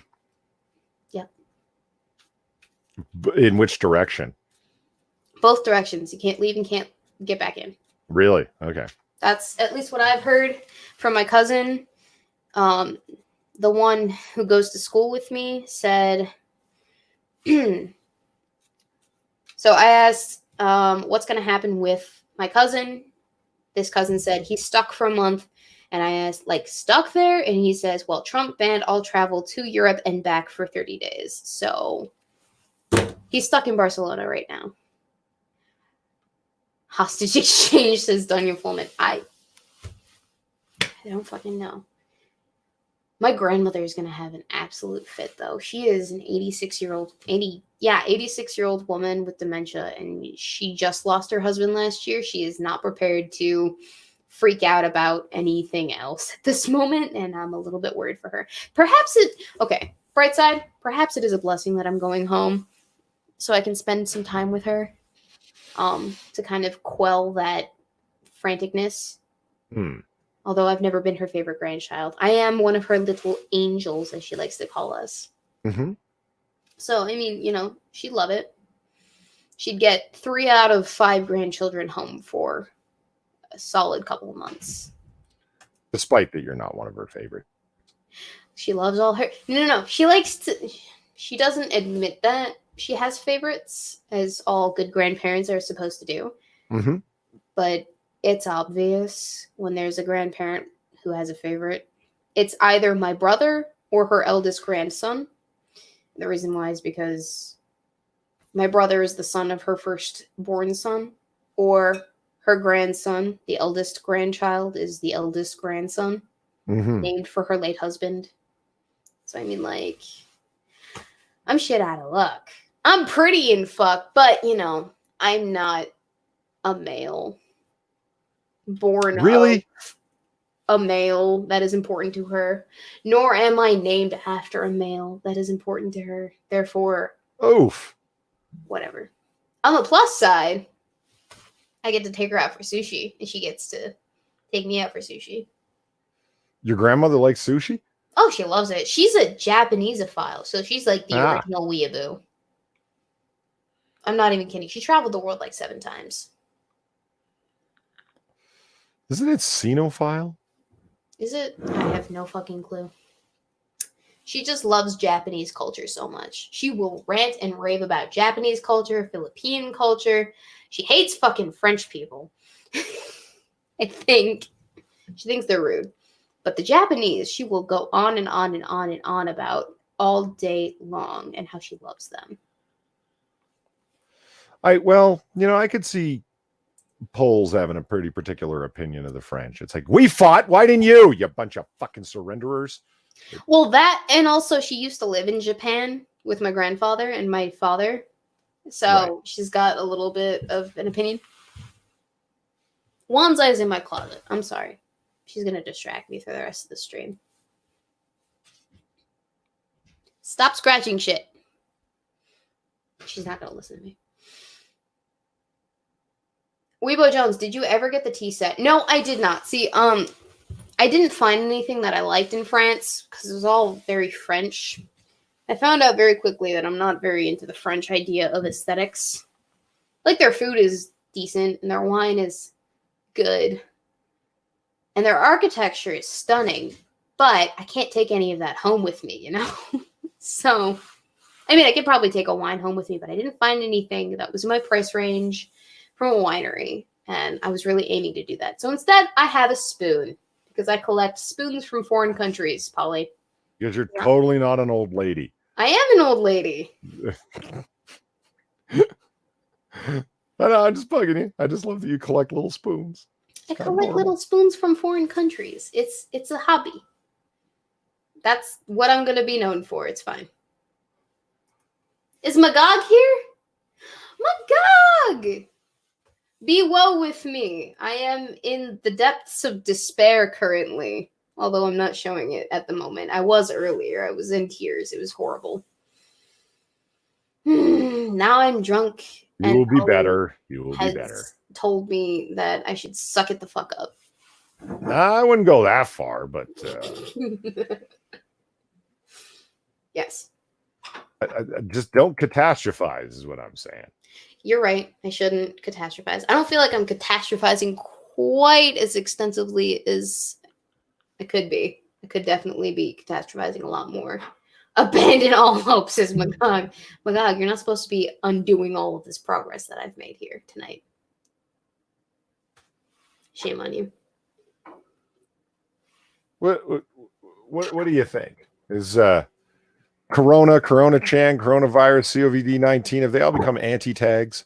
It's not a good idea to have that in your streams. Probably. At this I didn't point, put it in my stream. Okay, so I'm gonna admit something to y'all. I don't think coronavirus is as bad as we've been led to believe. Like, it's certainly not like it's a nothing burger, right? And the reason why it's probably not as bad is because we've had the reaction that we've had. But I still genuinely don't think that it's going to result in an Armageddon. I joke when I say that it will, but that's a joke. I think that... Get down from there! Jesus! That is top shelf shit. Hang on. I have to go take care of a cat. In this case, literally. Get away from my top shelf liquor. My God. You're not gonna be able to get down from here. Don't hiss at me. Damn, that cat's in distress. Oh, Go. denied the booze.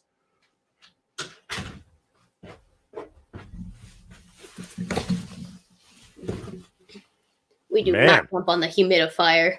That cat let out a meow of distress. Holy shit. I just grabbed her around the middle. She doesn't like to be touched. All right, it's fine. She is okay. She left the room on all four legs. It's fine.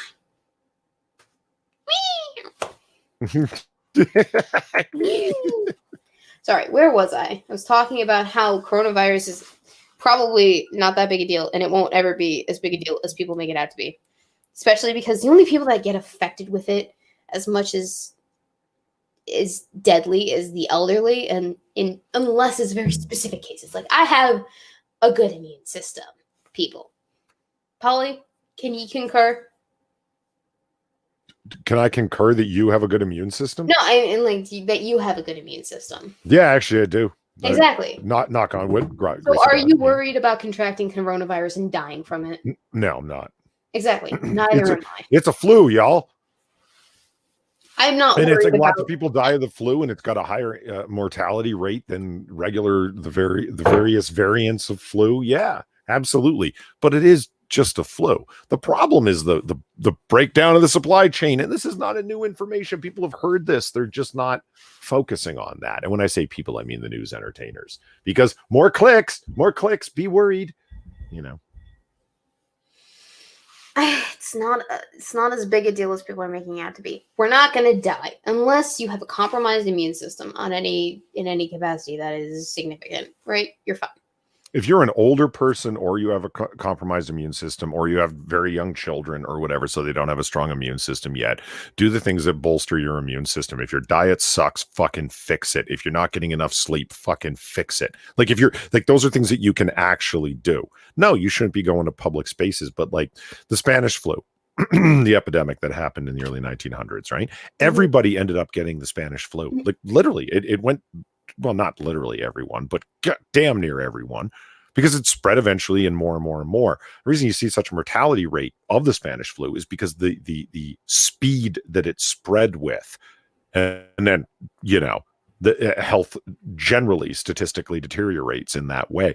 Everyone's eventually going to get coronavirus. They're eventually going to get that flu. It's when it happens all at once in a pandemic type situation. It's like flu season. The markets dip during every fucking flu season. It's dipping like crazy right now because they don't want it to all strike at one time. Thus the travel bans and the limitations on public stuff.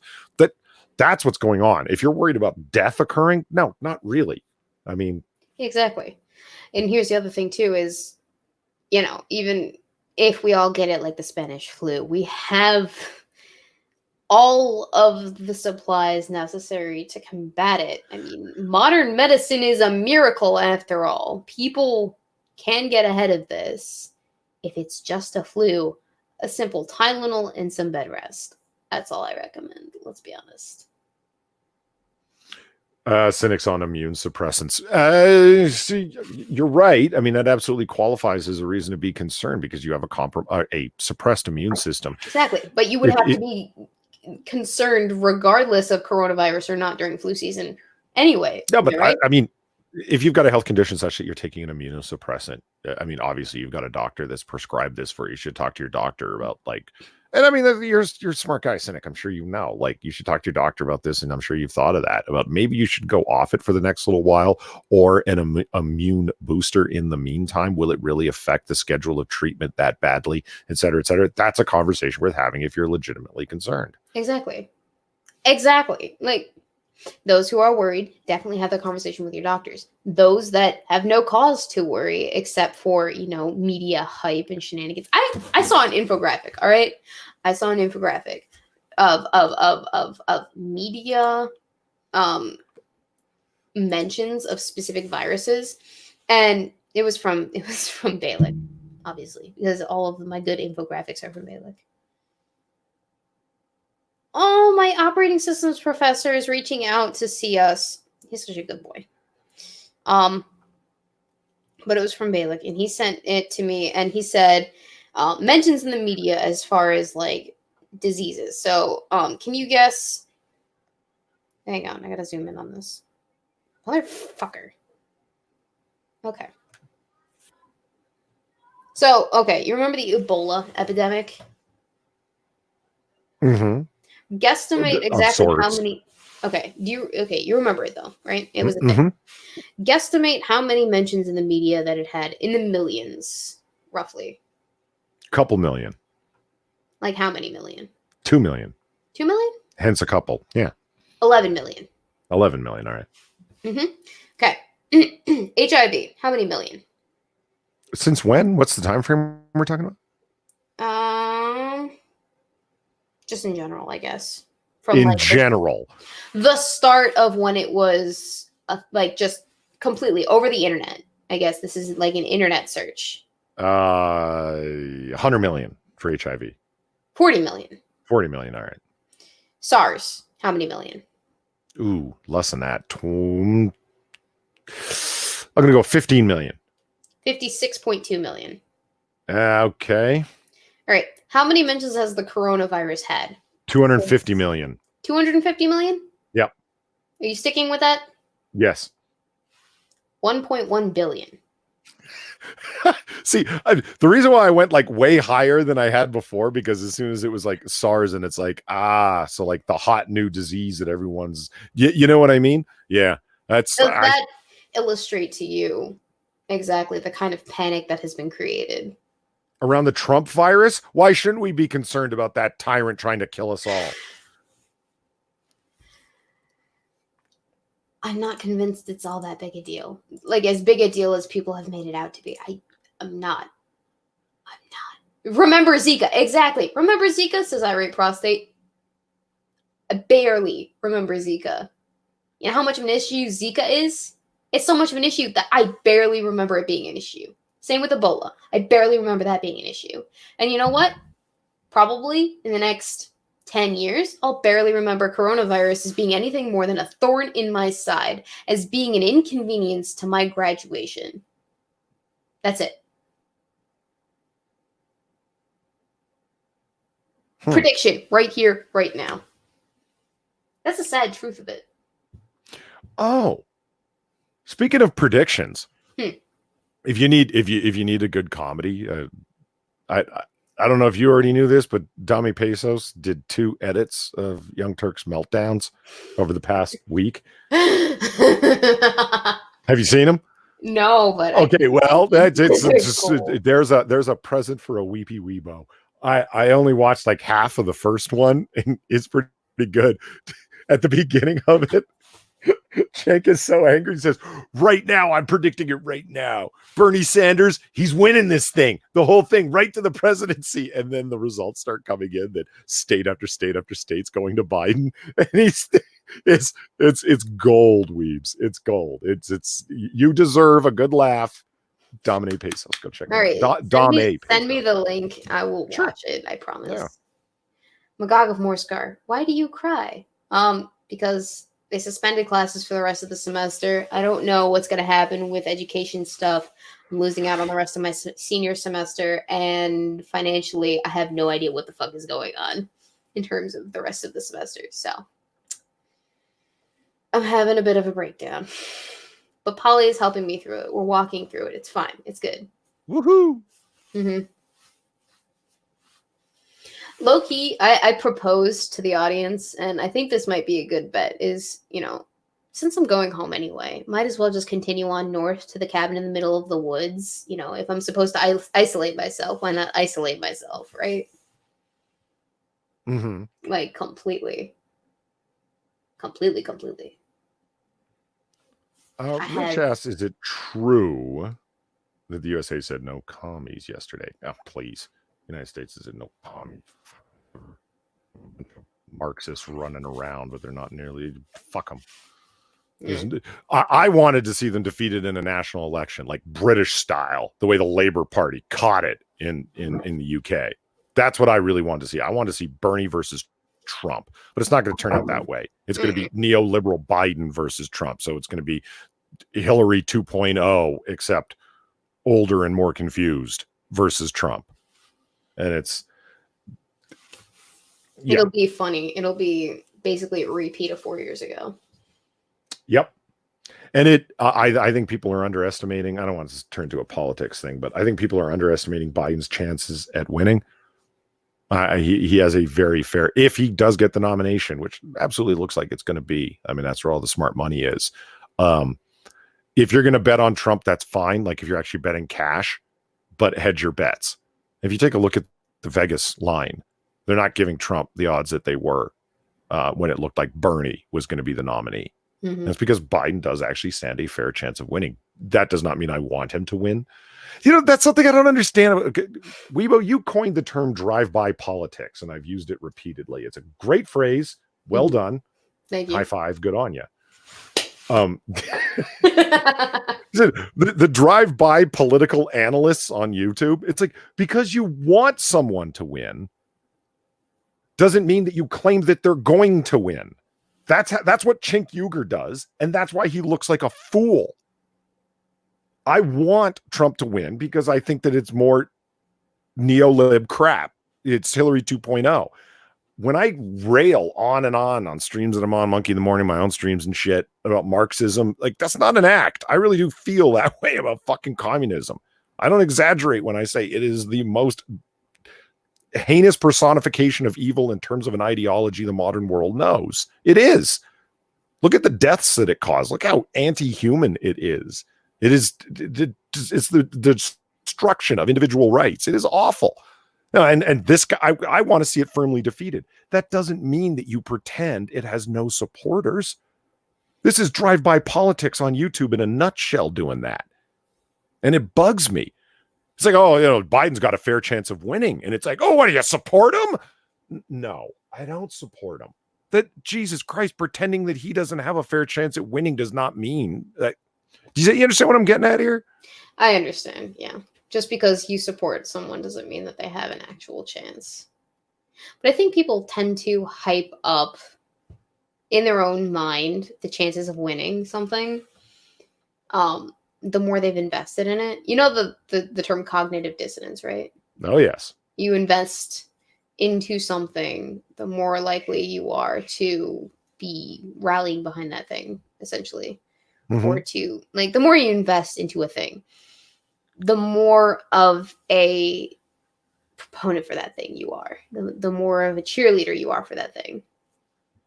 In this case, I think that they've invested a great deal into a candidate, and as a result, it's blinded them to all of their logic. And that's the type of bias that they are subjected to, the cognitive bias of, we've invested so much, how could it not be the case? It's like when you play the lottery, for a moment you believe, for a second, despite all the odds, that you actually have a chance. Yeah, the odds aren't like 1 in a trillion. Exactly. There is a moment for all of us. Don't deny it, but there's a moment for all of us if you play the lottery, even on like one ticket or whatever. There's a moment where you're like, but what if? Sure. Perhaps. Maybe. Presumably. There's a chance, no matter how minute, you've invested in it. And because you've invested in it, it heightens the experience for you.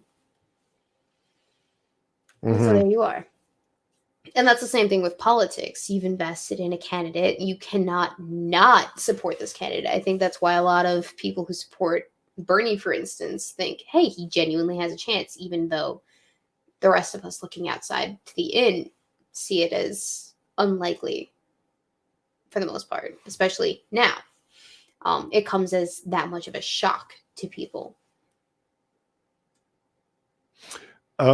Joey Mob says it's not cognitive dissonance. Cognitive dissonance is an issue where you hold contradictory beliefs or ideas, but have no issue holding them at the same time. Maybe you mistyped her. Chat's a bitch when you're trying to say something. I understand. But I mean, do you have no issue? No. Cognitive dissonance is that you do have an issue, that it's a insoluble contradiction in between contradictory ideas that you're attempting to hold, and that you cannot stay in a condition of cognitive dissonance. The condition of having both. Yeah. And so you must reconcile it in some way. Mhm. It's the classic example that they give in psychology is my parents love me, but my parents beat me. And both those things can't be happening at the same time. So So there's my something parents wrong with beat me because they love me, or there's right. something So, wrong with me. you resolve it in some way. If Mhm. there's something wrong with me, there's something wrong with them. There's something, you can't just hold these contradictory ideas simultaneously, that the mind can't exist in that kind of condition. So you will accept irrational things some people will at some points accept irrational things to resolve the conflict. And it's meant to explain all kinds of things. I think what Weebs was getting at when, correct me if I'm wrong. I'm but very drunk, to be fair, so it might not be coming out exactly as I want it to be, but continue. Oh, fuck. Oh, no, it's fine. Okay, sorry, I was just looking at something else. Setting up the stream.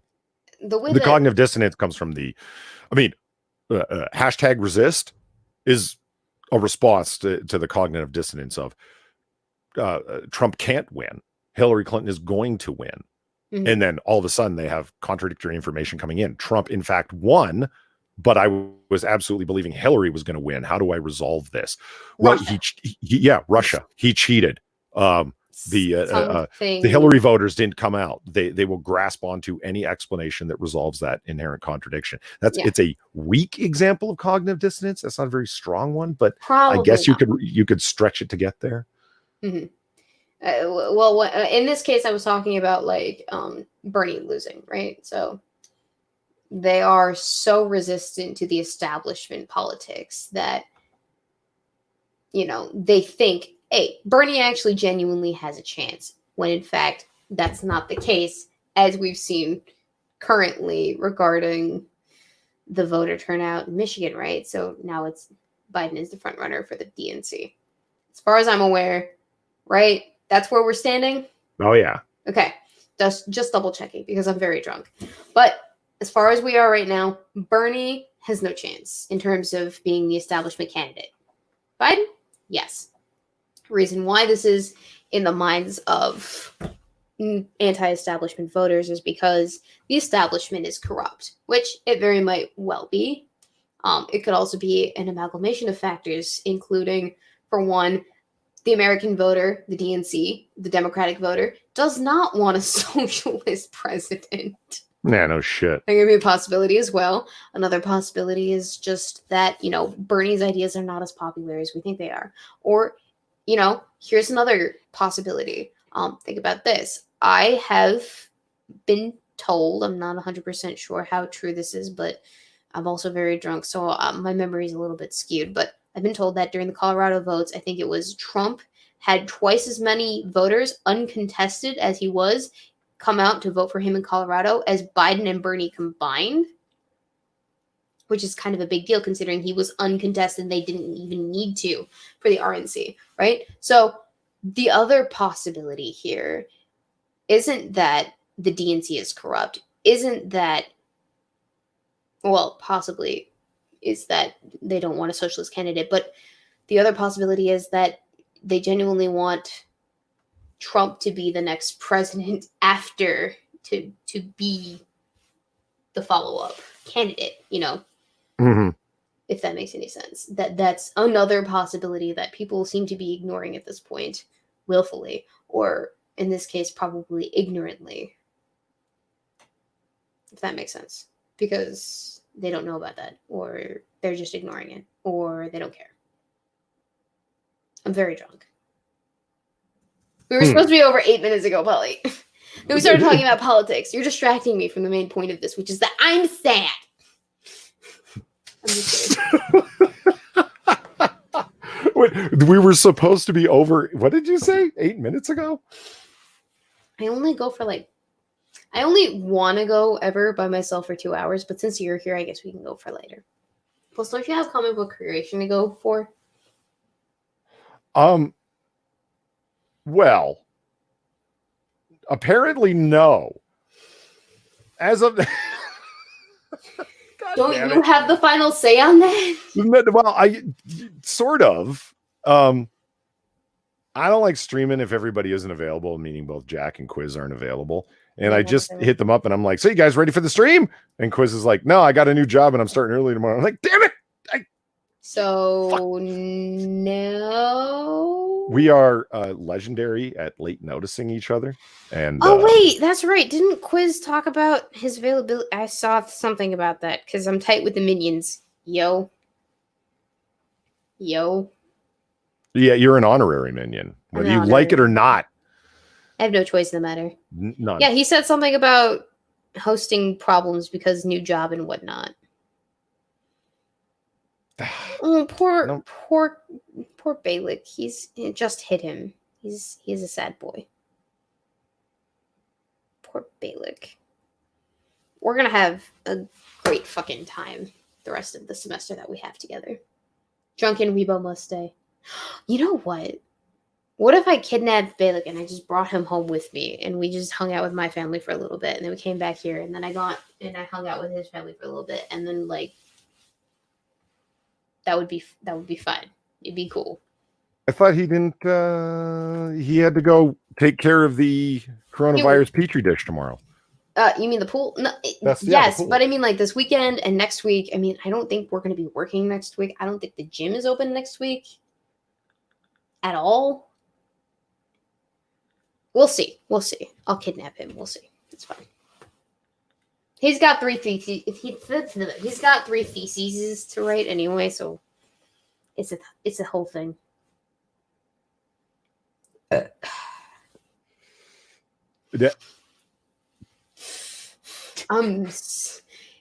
Probably the alcohol is hitting me.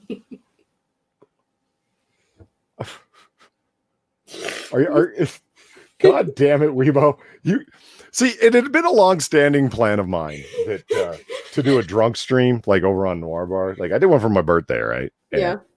I got crazy loaded. I still haven't gone back and listened to it because I don't want to hear the sloppiness. Yeah. Committed to the interwebs. But you clearly can't be a guest when we do a drunk stream. You're a fucking lightweight. Jesus. Well, I am a lightweight, to be fair. But also, to be fair, I was drinking to forget this evening. I don't think I'm going to forget it, though. I remember pretty much everything. I haven't quite gotten to that point. I'm drinking to just get to that point of, like, you know,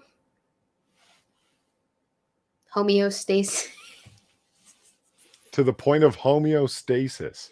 Emotional homeostasis. And I think I've achieved that. Equilibrium. Equilibrium. Mental equilibrium. I think I've achieved that. I don't feel like breaking into tears right now. Then again, most of the liquids in my body have centered around going to the bathroom again. So. Well, you broke the seal. I did. It's a goddamn shame. I'm not numb. I'm just happy. I've reached the happiness point of my drunkenness. Well, great. I get to send out another tweet saying that I'm going to see what you guys don't understand. The people, the few people that do watch comic book curation are, they're a bunch of ball busters, and I love them for it. But it's like, you don't understand stuff that goes on behind the scenes. It's like I just found out, like literally, 3 minutes ago that Quiz isn't available, so I guess we're delaying, and I'm fine with delaying. It's just the audience they're always like, "What the fuck is it with you guys and the inability to keep a regular schedule?" And it's like, I don't know, man. I just host the thing. I just host the thing. I'm just a product of shenanigans. Oh yeah, you know what? I still haven't even it's like the way I didn't show up for cocktail hour on Sunday, like that. I missed you, Polly. Oh, It was my last cocktail hour as a student here at this university. But we as Providence would have it, we got to do a accidental one-off. Oh, quit it with the frown. That's so saddening. All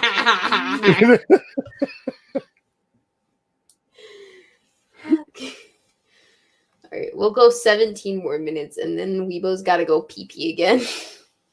You can time out your bathroom trips like that? No, I've had to go for the last 20 minutes, but I can hold it.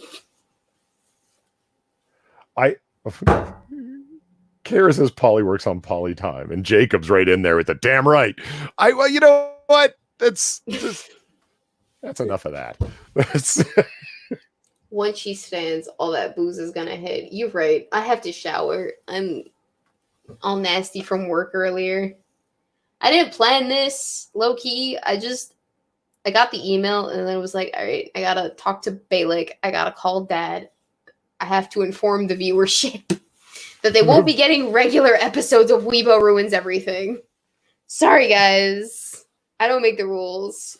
Which, by the way, Polly, that reminds me. I don't know if my availability is going to allow me to do the Sunday show. So Say that again. I don't know if my availability, as it stands right now, which is completely fucked, up in the air.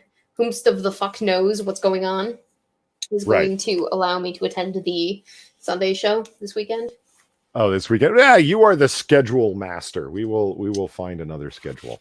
Okay. Look, adorable I can always doggo make up meme. for it. Where? Ooh, Gib. I appreciate this doggo. It's really old, but I always laugh. I do appreciate this meme. Look how happy he is. That's not by choice, though.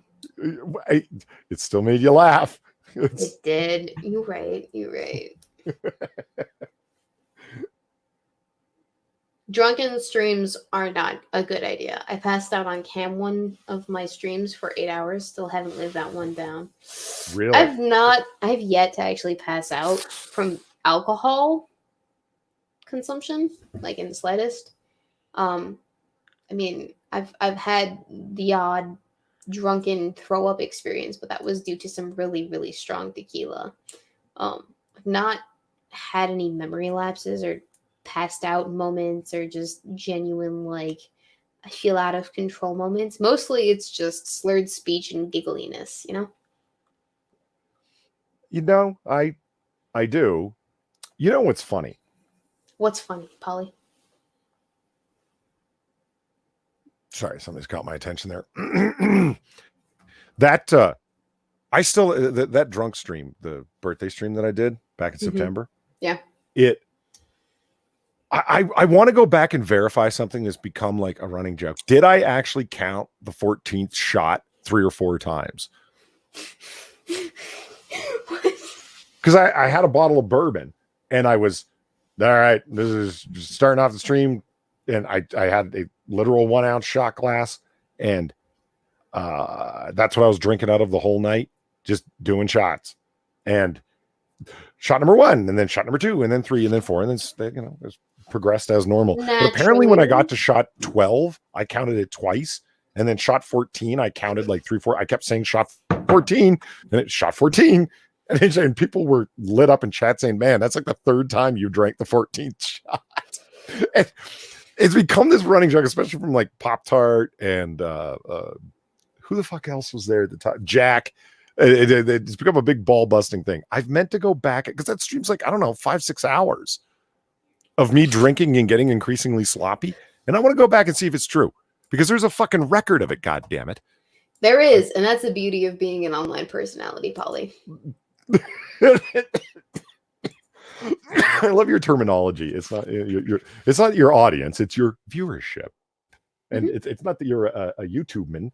It's you're an online personality. An online personality. Because I hate the fucking term influencer.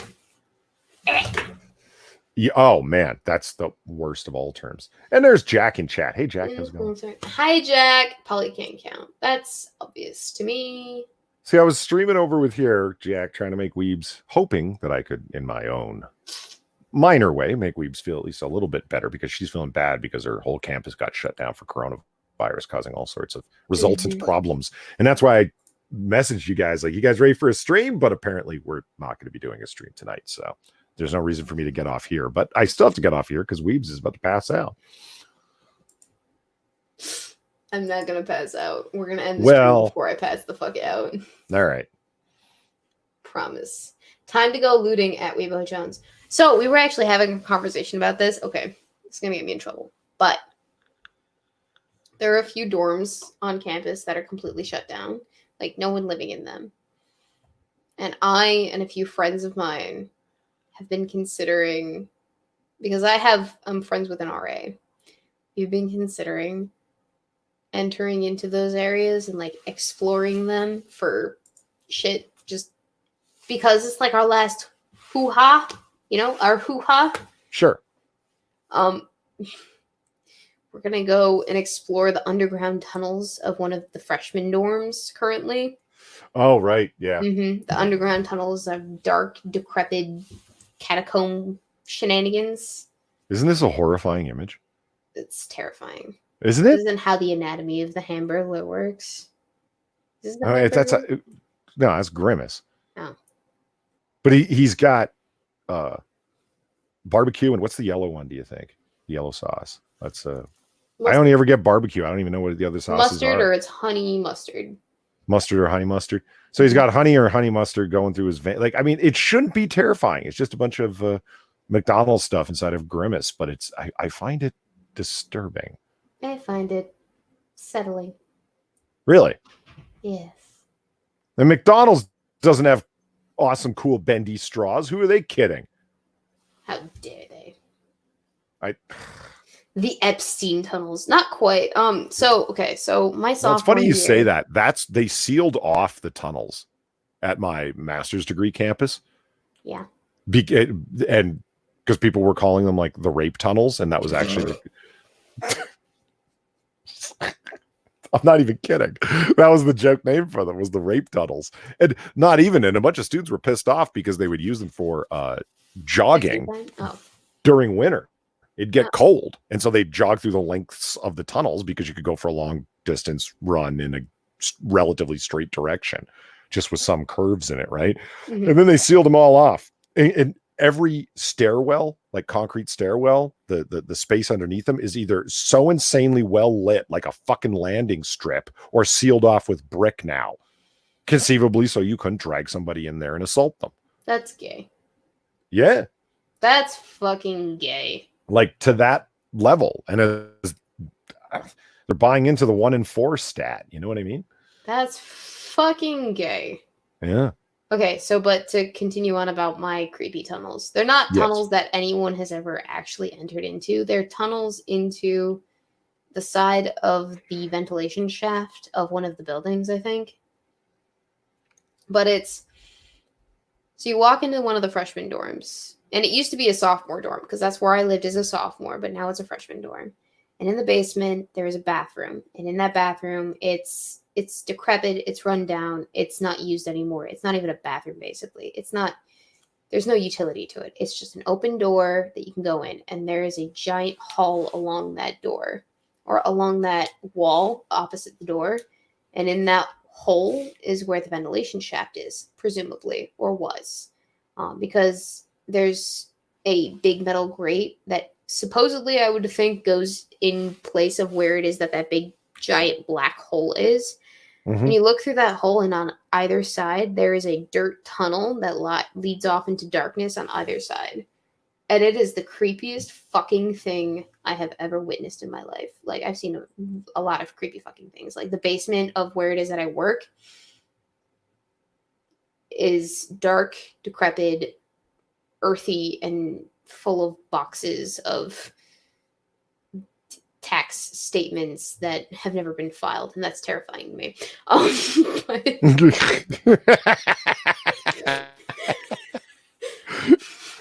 But this tunnel goes off into either direction in complete darkness for who knows how fucking long. And there is a draft, which means that there is an opening somewhere, but we don't know where it goes. And so we've made a pact. 2 years ago we made a pact, but now I think we're going to have to make good on this pact to go through the tunnels. Fuck. I just realized. I have 2 more slap bets. Okay, you know what a slap bet is? No. You bet someone 5 hard slaps across the face.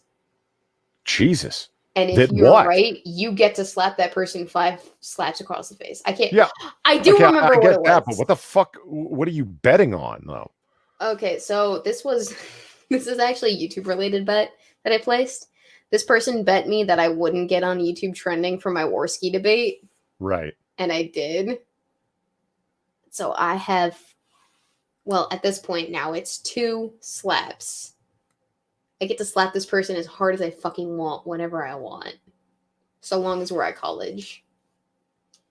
I have to use them before I planned on using them, Polly. Damn. So you're gonna like actually just clap someone right across the face like that? Twice in a row. I have to. I have no other choice. That's pretty heavy duty. I can't waste those slaps. No, okay, I get that part, but Jesus. How I Bet Your Mother. Yeah, actually, that was from How I Met Your Mother. That's the inspiration for that. Is it really? Okay, wow, Yeah. you guys are terrible, terrible people. Yeah, we are, but we're good friends. We appreciate each other, and that's why we have the slap bet. And that's how you know that that's a good friend, is because that friend will allow you to slap them for a bet. Yeah, I just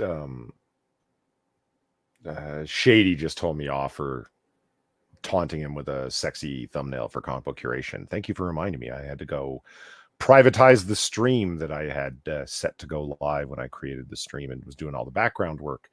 So Evolved Potato and who else was asking? Just looking through chat here.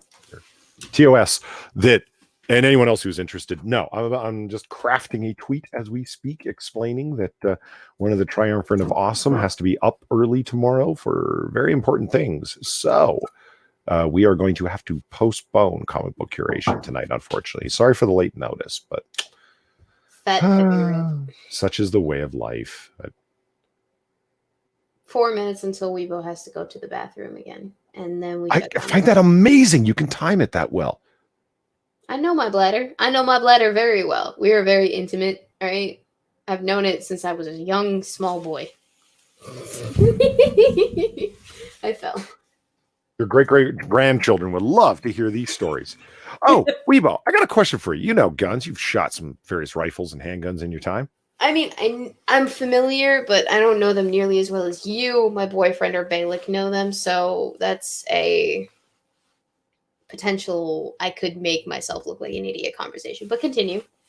Well, okay. It was going to get all that technical. My point is small zip guns and other things like that. Just guns disguised as other things have been around for a long time. Cane guns. Why isn't this a bigger thing? Well, I think it would have to do with the fact that the cane part of like the thing that's touching the dirt, right? That Yes. little portion that's going to be embedded into the earth is getting blocked up with a bunch of fucking shit, right? No, you can have a cover over the end of it. You take it off. It's a single shot cane gun, and you just kind of like unscrew or pull the stopper off the end. I hear you. You don't want it stopped up with mud or snow or whatever the fuck, but yeah, you pull it off just for when it's go time. Theoretically.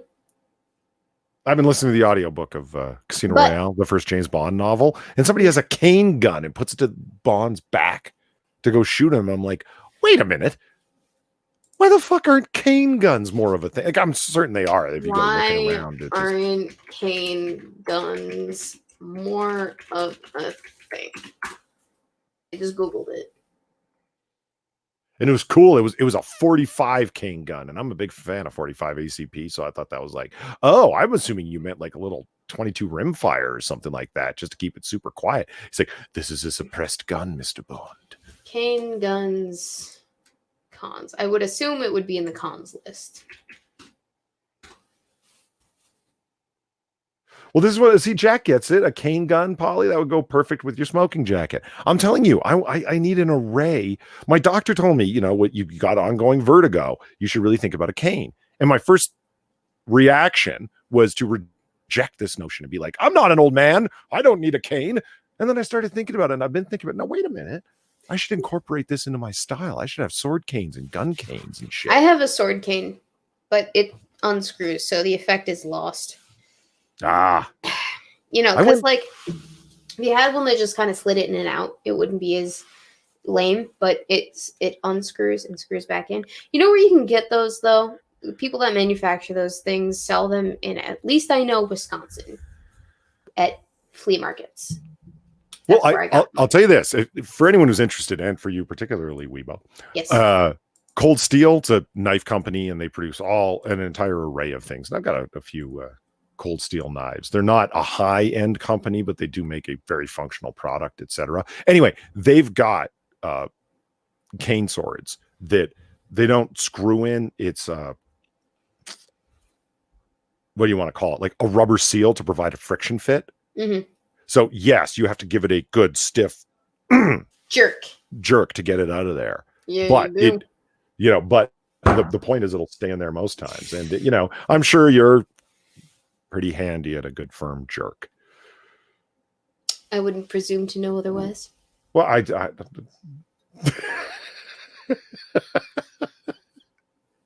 I don't know what you were referring to. I meant the strength of. And we're at time, ladies and gentlemen. It's been 2 hours and 30 seconds since I started the stream, and I think it's time that Weebo went to the bathroom again. All right. So, thank you all for coming to console me in my hour of darkness and sadness. Thank you, Polly, as well, for doing the exact same thing. No worries. Anytime. I greatly appreciate you all for what you have done to me this evening. For me this evening. To me. For me. With me. About me. Yes, me. Okay.